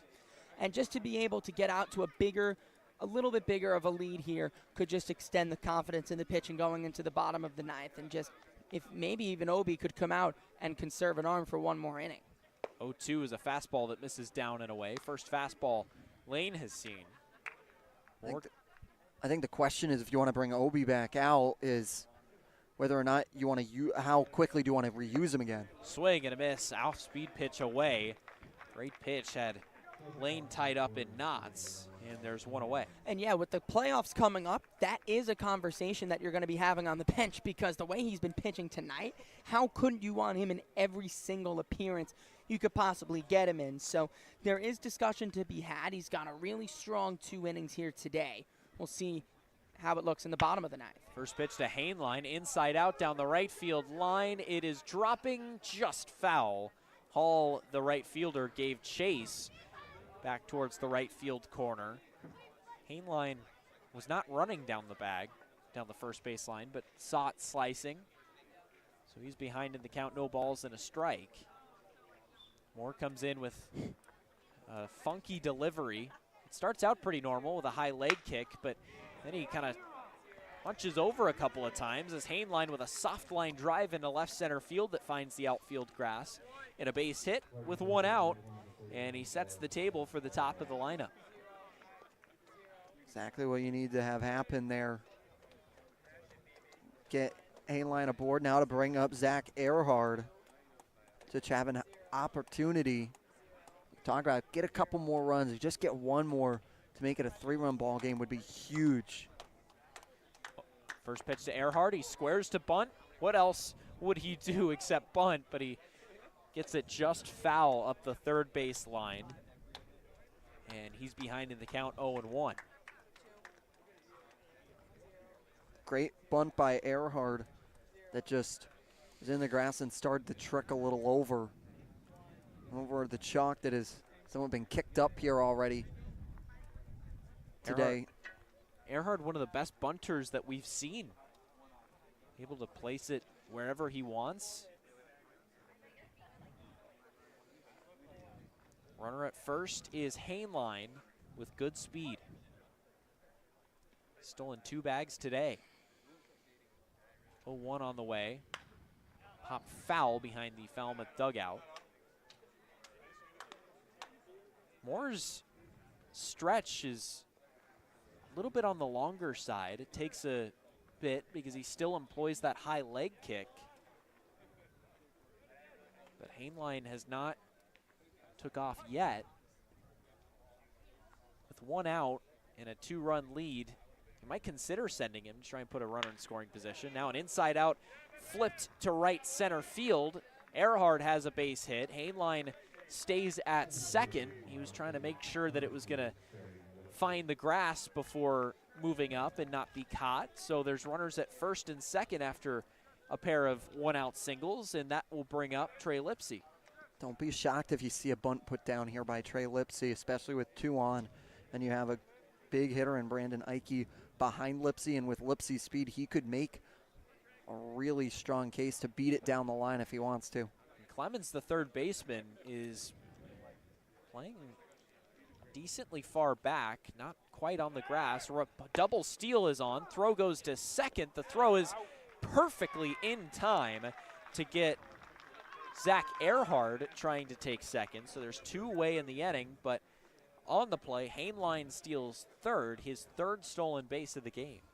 A little bit of a sacrifice there on the steal to have the throw go down over to Eze at second base, but you're able to move Hainline now to third, bothersome. Lipsy waves and misses. It's 0-2. The first pitch was called a strike. Now, if I'm not mistaken, that might be the first time Earhart's gotten caught stealing all summer long. Yeah, he has been fabulous. Behind in the count, no balls and 2 strikes. Here's the pitch to Trey Lipsy. He got him on the outer third of the plate, an off-speed pitch, much to the disagreement of the Hyannis contingent in attendance at Gov Fuller Field. But we head to the bottom of the 9th. We'll see if it's still Obermueller. Yeah. As Hyannis protects a 5-3 lead on the Harbor Hawks Baseball Network. People's expectations are they're cool, they're fun, but mine are bigger.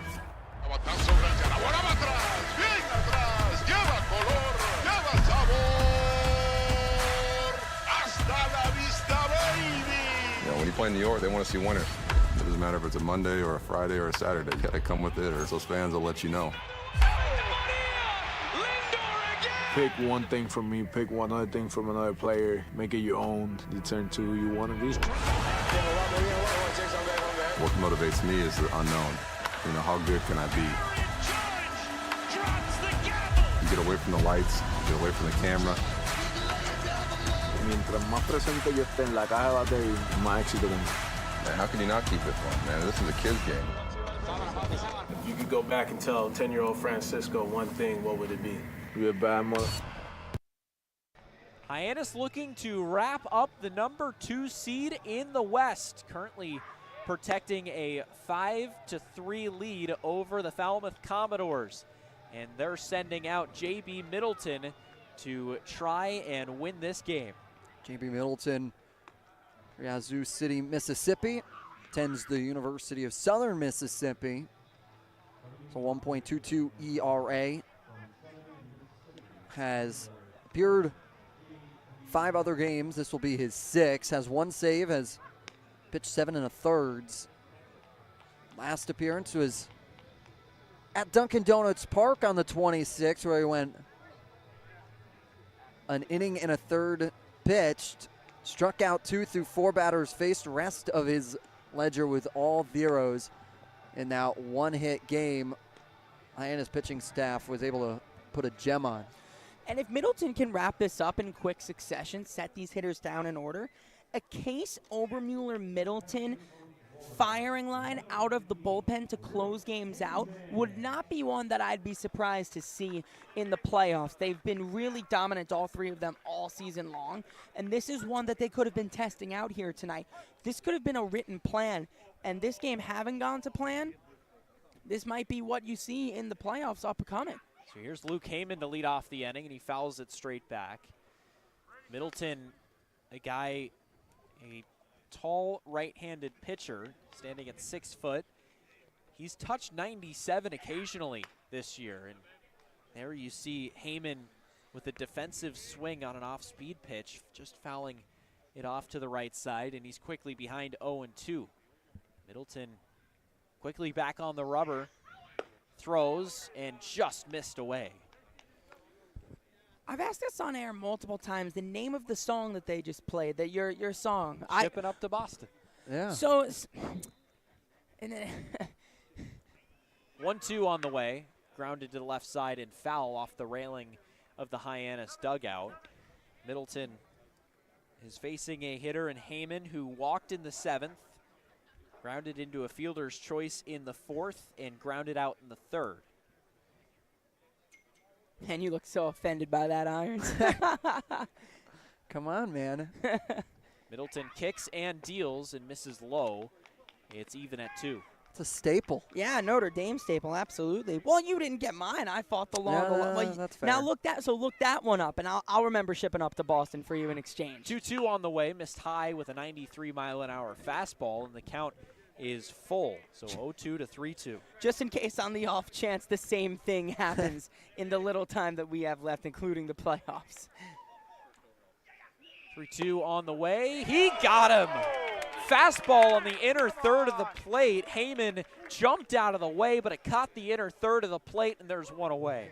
What a pitch by Middleton.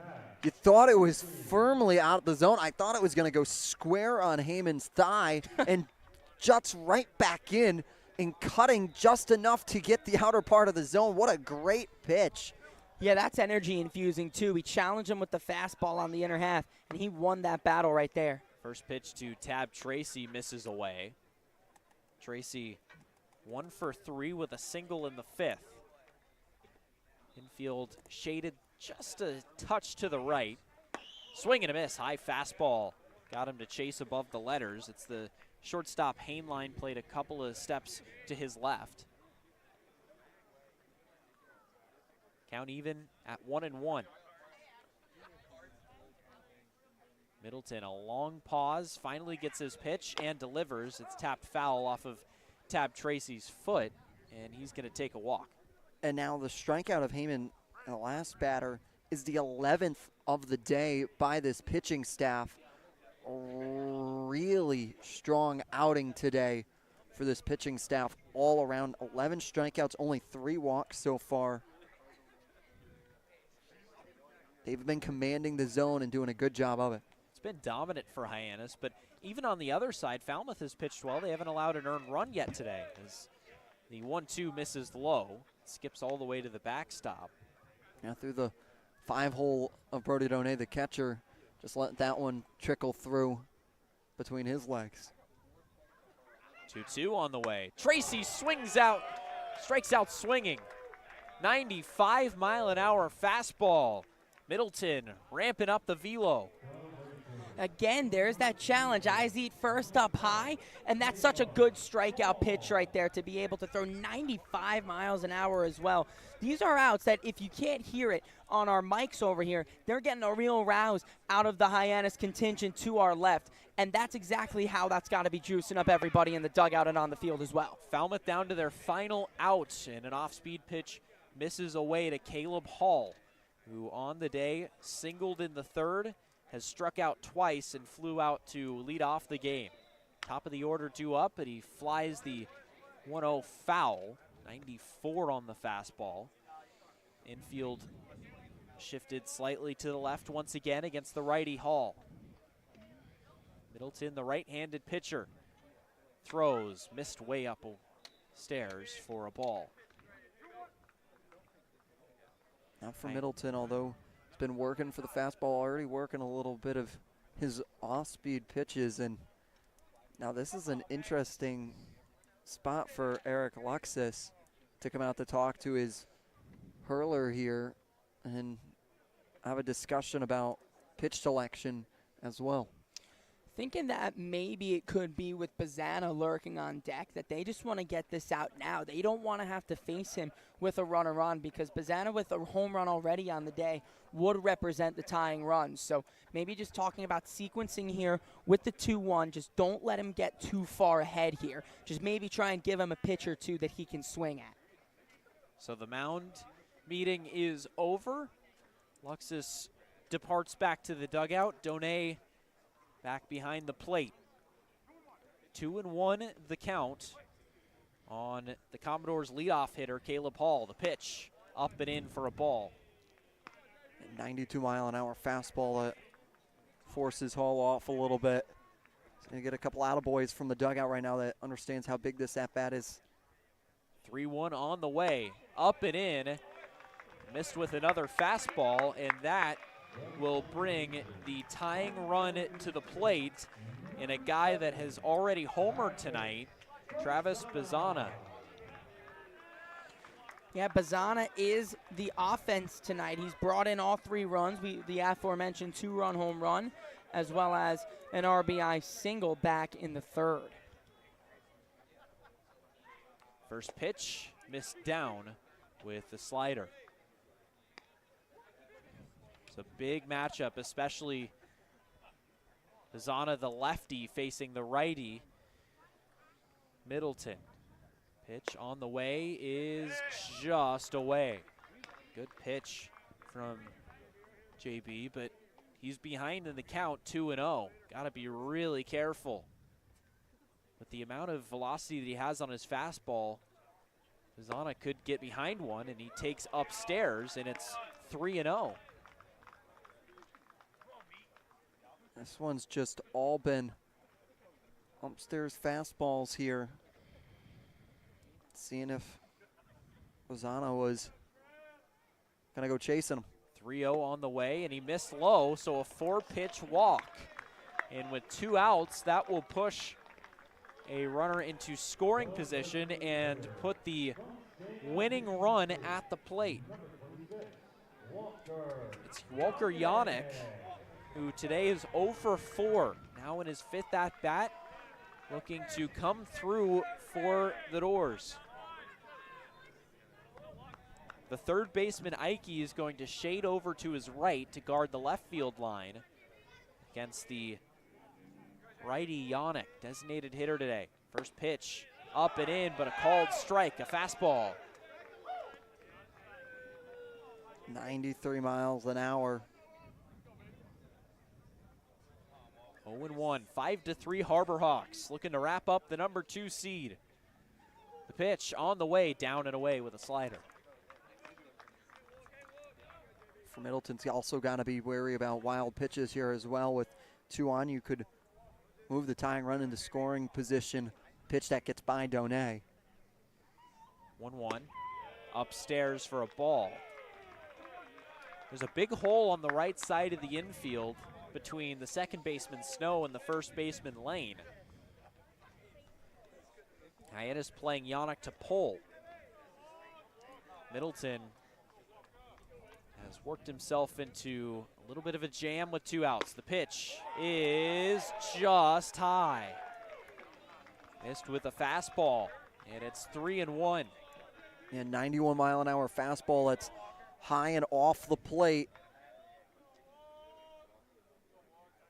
Middleton sets and delivers. Yannick takes strike 2 call, and Falmouth down to their final strike. Now, aside from the obvious reasons where that could be a walk, he's got to put that in there, and he does. That's a big pitch, and this is the game right here. 3-2, 2 outs, 5-3 Harbor Hawks.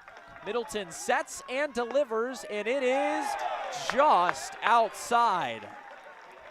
Ball 4, and the bases are loaded as Yannick has drawn the 3rd walk in a row. And that pushes the tying run into scoring position. Here's McGregor. First pitch, line drive, left side, base hit into left field. Taylor over into the gap to field it. He's going to have no throw to the plate as Bazana comes in and scores the tying run. And this game is knotted at 5. But now that it's tied, you still got to find a way to get out of this.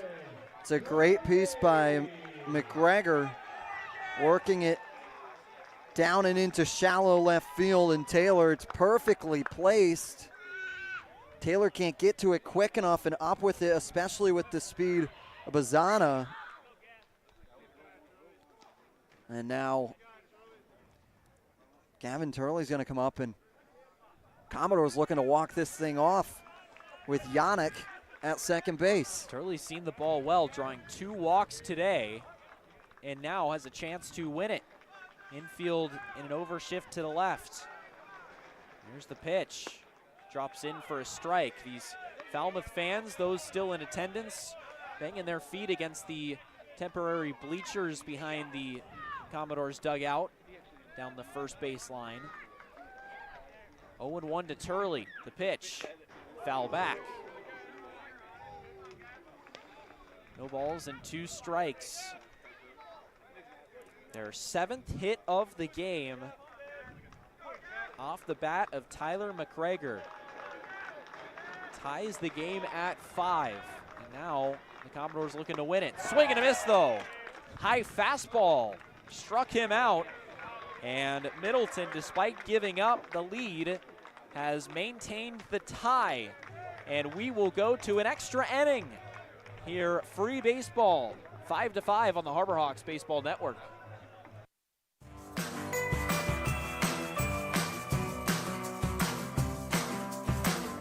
A brilliant idea starts at the source. Through innovative design, we're taking steps to create a better future.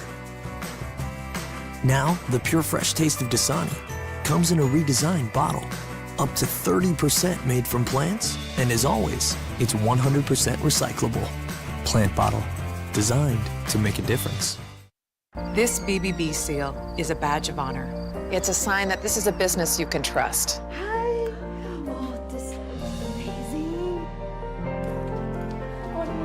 Each year, millions of people see the BBB seal on a door or a window or a website and breathe a little easier.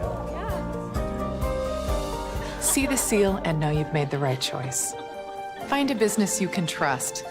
Ask BBB.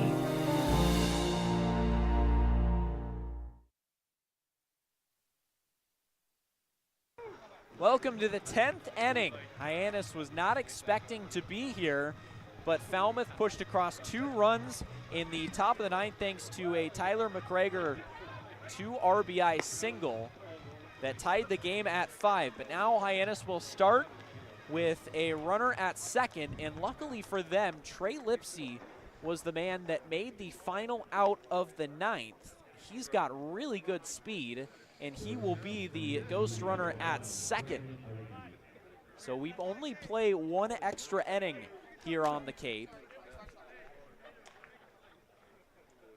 If this inning ends in a tie once again, the game ends in a tie. And it'll be Brandon Ike to lead it off. We talked so much about the tiebreaker scenario. Pitch is lined to the left side. Into the deep gap is Eze, the shortstop. Throw across the infield. Pulls McGregor off the bag. And it's a leadoff single for Ike. For a second, I thought it was going to get out of play. But nonetheless, it's a single on the infield for Ike. And if it wasn't Donay up at the plate, I'd expect a bunt here, but it is Brody Donay. He is getting signs. But going back to your point about this game finishing tied, if they do, Hyannis still clinches. So that's big here.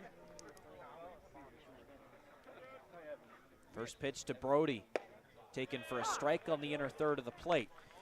Nolan Moore back out for another inning of work from Northwestern. Top of the 10th.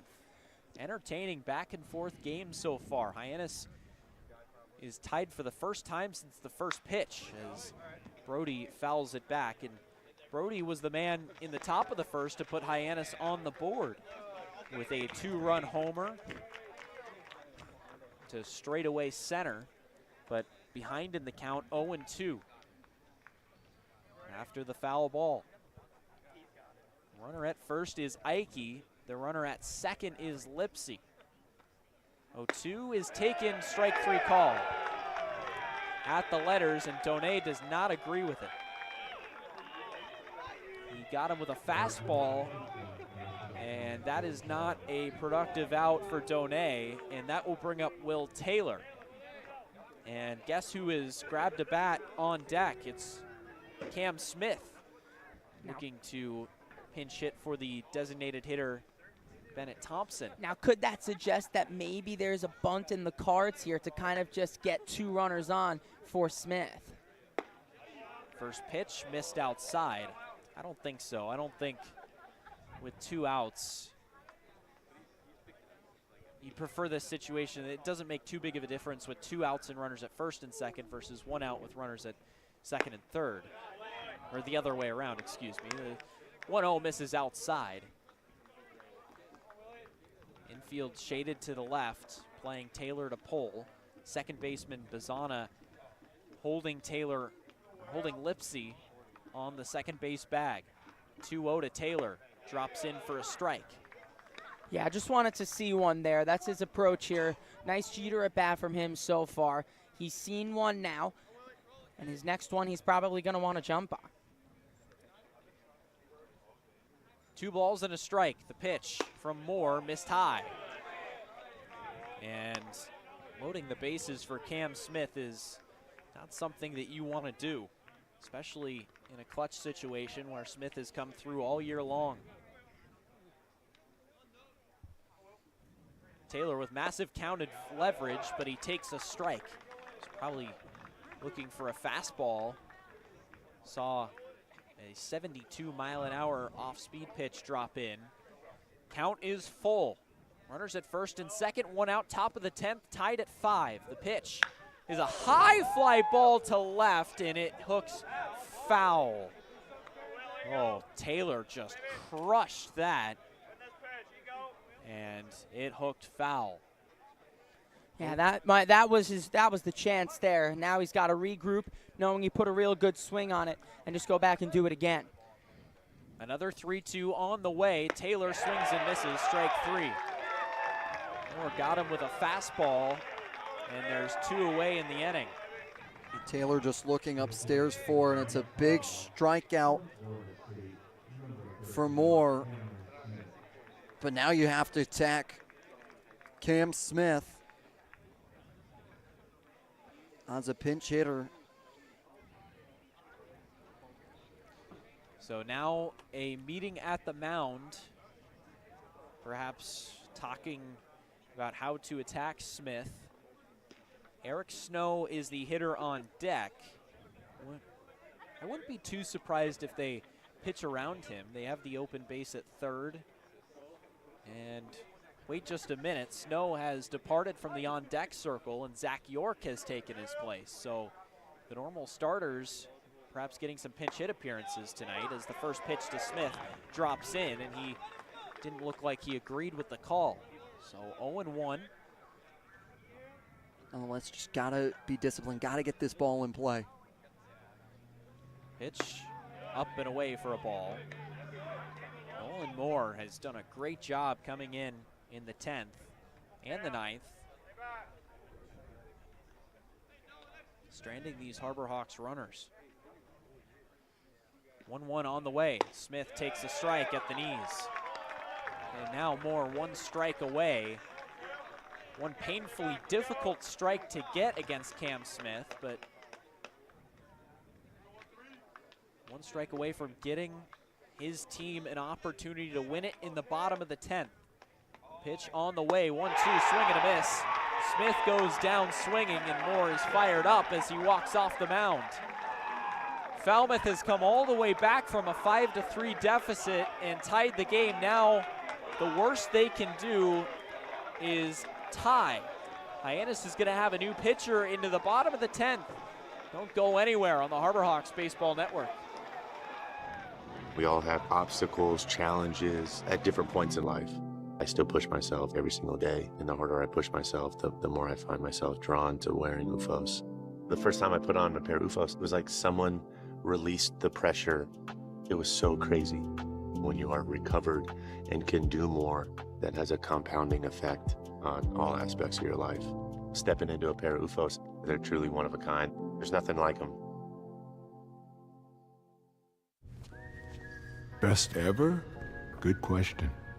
Wait, why'd he sound like Dr. J in your head?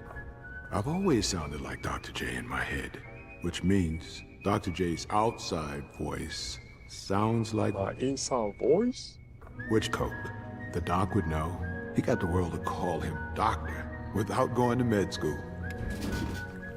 There's only one best ever.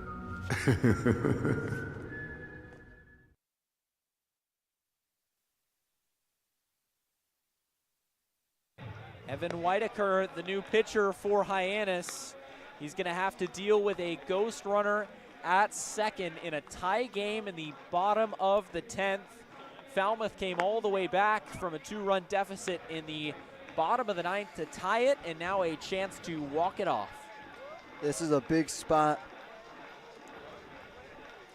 for Whitaker here. This is only going to be his second appearance for the Harbor Hawks this summer. Pitched 1 inning, and that was back at Dunkin' Donuts Park on the 26th. Through 4 batters faced, struck out 2. Now this is a big spot for both these teams, and understanding that Turley will be the international tiebreaker, standing at second base. He was the last out in the bottom of the 9th. For Hyannis, they got to fight to tie this one. And Turley, a guy with plenty of speed, 4 stolen bases on the year. And the first hitter is Michael Eze. What a situation to come in from Whitaker. He shows bunt and bunts it foul. Strike 1. Don't be shocked that he'll go down there again, especially since in this situation, Commodores only need 1 run. And with Eze's speed, don't be shocked if he goes again. Shows bunt again, pulls back, takes upstairs. Count even at 1-1. 89-mile-an-hour fastball from the Hoosier. And right now, how they're guarding this is Lane's charging in down the first base line. Ikey's staying firm at third base. Pitch on the way. It is just low. He pulled back and took it low. It's 2-1. Whitaker ready, sets at the letters, and deals. Another bunt shown. It's popped up, and Donay gives chase but can't quite get there. But it's 2-2 now, and that may discourage Falmouth from telling Eze to lay down another bunt. Again, the runner at second is Gavin Turley with good speed. 2-2 on the way from Whitaker. No bunt shown, and it's knuckled foul down the first base line. Good pitch there on a breaking ball. Whitaker.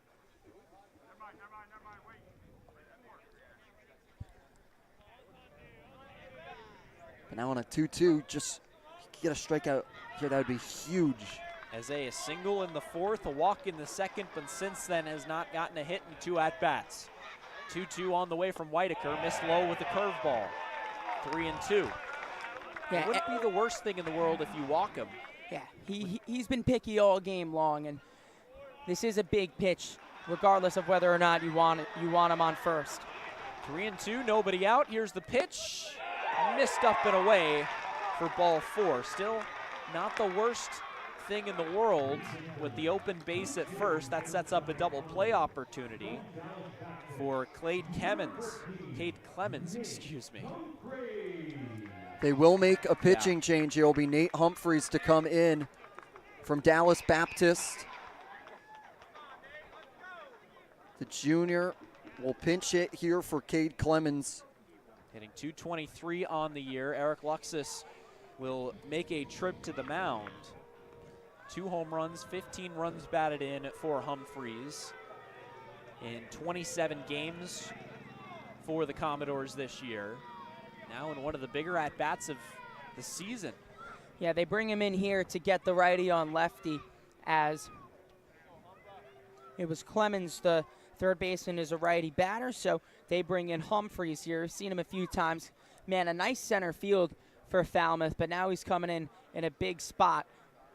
Probably just Eric Lux is telling him that if he's going to choose his pitch correctly, maybe to just pitch to contact, and even if the run gets over to third, just to turn 2 could be the best option here. And again, the best Hyannis can do right now is tie. We don't play an 11th inning on Cape, but a tie for Hyannis means that they clinch the number 2 seed in the West. So that's really their goal right now, picking up that 1 point. And the Falmouth fans are not happy with the length of the mound meeting with Eric Luxus, but it's broken up by William Bowers, the home plate umpire, who's only been the home plate umpire for a little bit tonight. So the lefty Humphreys, pinch hitter, stands in. He shows bunt, first pitch brushes him back. Lane, the first baseman, collapsing down on the play. Ike staying back at the third base bag. Perhaps setting up a throw down to third. They have the force out now at third. And they're going to call a balk. Unbelievable. So both runners will move up. It feels like balks for Hyannis have come few and far between. But when they do come for Hyannis, they come in big situations. And now Humphreys is going to get the free pass down to first on the intentional walk. And that will bring up Luke Heyman, the catcher. Infield comes in. They have a force at any base. And a timeout called by the Hyannis dugout as they're going to tell their outfielders to come in here. The sac fly situation is set up. The reasoning to bring in the outfielders is to make the throw to home closer. Yeah, they're going to cover this like a shift. They're going to bring in Earhart to play the traditional second base bag. 5 infielders. Yeah, they're going to shift Taylor traditionally over to the left center field gap. Lipsy now in the right center field gap. With Earhart now standing at second base. Snow directly up the middle by second base. Here's the first pitch to Humphreys. It's up and away for a ball. Bold strategy here by this dugout right now to try and prevent a run to the best of their ability. Still with nobody away. 5 infielders, all with their feet on the grass. 1-0. Catches the zone for a strike. And you got to imagine, even if this at-bat results in a strikeout, Tab Tracy is going to see the same look with the infield. Nobody out, bases loaded, bottom 10. The pitch, swing and a miss. Good pitch from Whitaker. And it's 1-2. Yeah, to get himself ahead in the count here is huge. Just to have that leverage. Now he can do whatever he wants with it against Heyman. 1-2 on the way. Bounces in. Good stop by Donay. Count even at 2-2.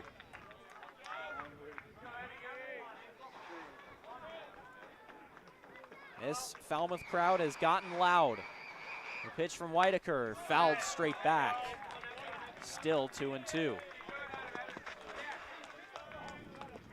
Heyman, a big, tall, right-handed hitter against the righty Whitaker.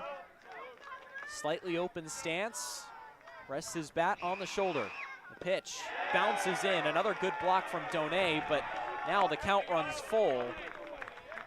And nowhere to put him, you got to come in. Have to imagine here in this spot, Whitaker will go attacking here just to go down the pitch. A walk wins the game. 3-2 the count. Here's the pitch from Whitaker, missed upstairs, and the ball game is over. A walk-off walk from Whitaker has won Falmouth the game, and their hopes stay alive for the number 2 seed in the West as they mob Whitaker, they mob Heyman out beyond the first base bag, and it trickles out into right field. But 6-5 the final on the walk-off walk tonight. Once again, it was a great showing by the Hyannis Harbor Hawks, and just a couple walks played JB Middleton in that bottom of the 9th. But once again, showed resiliency, showed fight, and showed grit.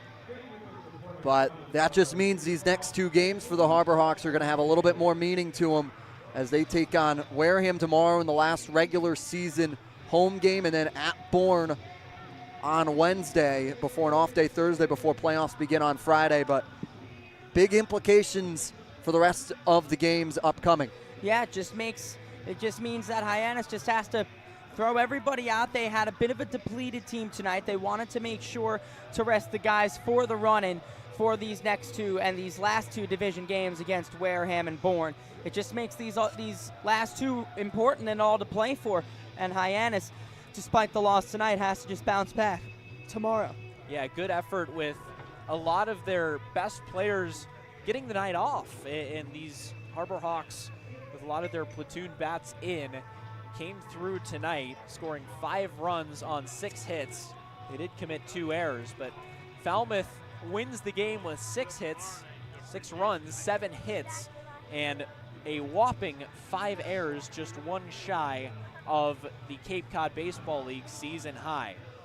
But Hyannis is back at it tomorrow against Wareham, like Jacob mentioned, at home at McKeon Park, 6 o'clock, first pitch. For Bria Losick and Michael Kirsting and Jacob Irons, our producers, Mike Maynard, Nico Sharp, Josh Schreiber, Grant McNew. My name is Mickey Doolittle, saying thank you so much for joining us on Cape Cod League Baseball on the Harbor Hawks Baseball Network. If you live here, fun is your thing. If you live here, tough is your thing. Smart is your thing. Caring is your thing.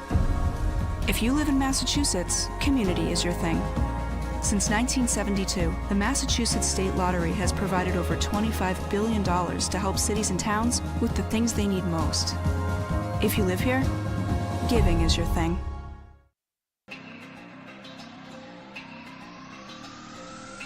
My family earns respect. My family clears bases. My family breaks records. My family wins MVPs.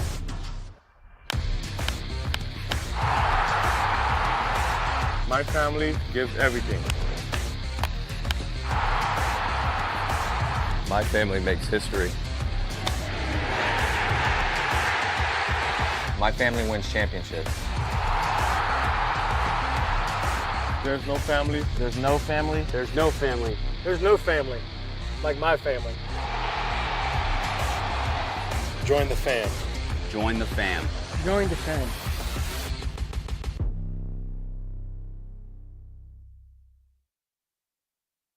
When Alaska Airlines needed a partner for the complex operations of travel, they made the switch to T-Mobile. Our 5G has Alaska Airlines and their customers covered, from major hubs to remote destinations. With 5G coverage ready now for the demands of today and the future, T-Mobile's network powers Alaska Airlines as they deliver next-level care for all customers.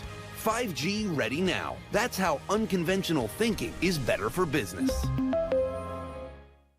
Coke Zero is now Coke Zero Sugar, with great Coke taste. Some people were excited to hear the news, some were skeptical. So we're not going to have the star of the show you're watching come out and say, "You'll love it." No special jingle written by this week's hottest pop star.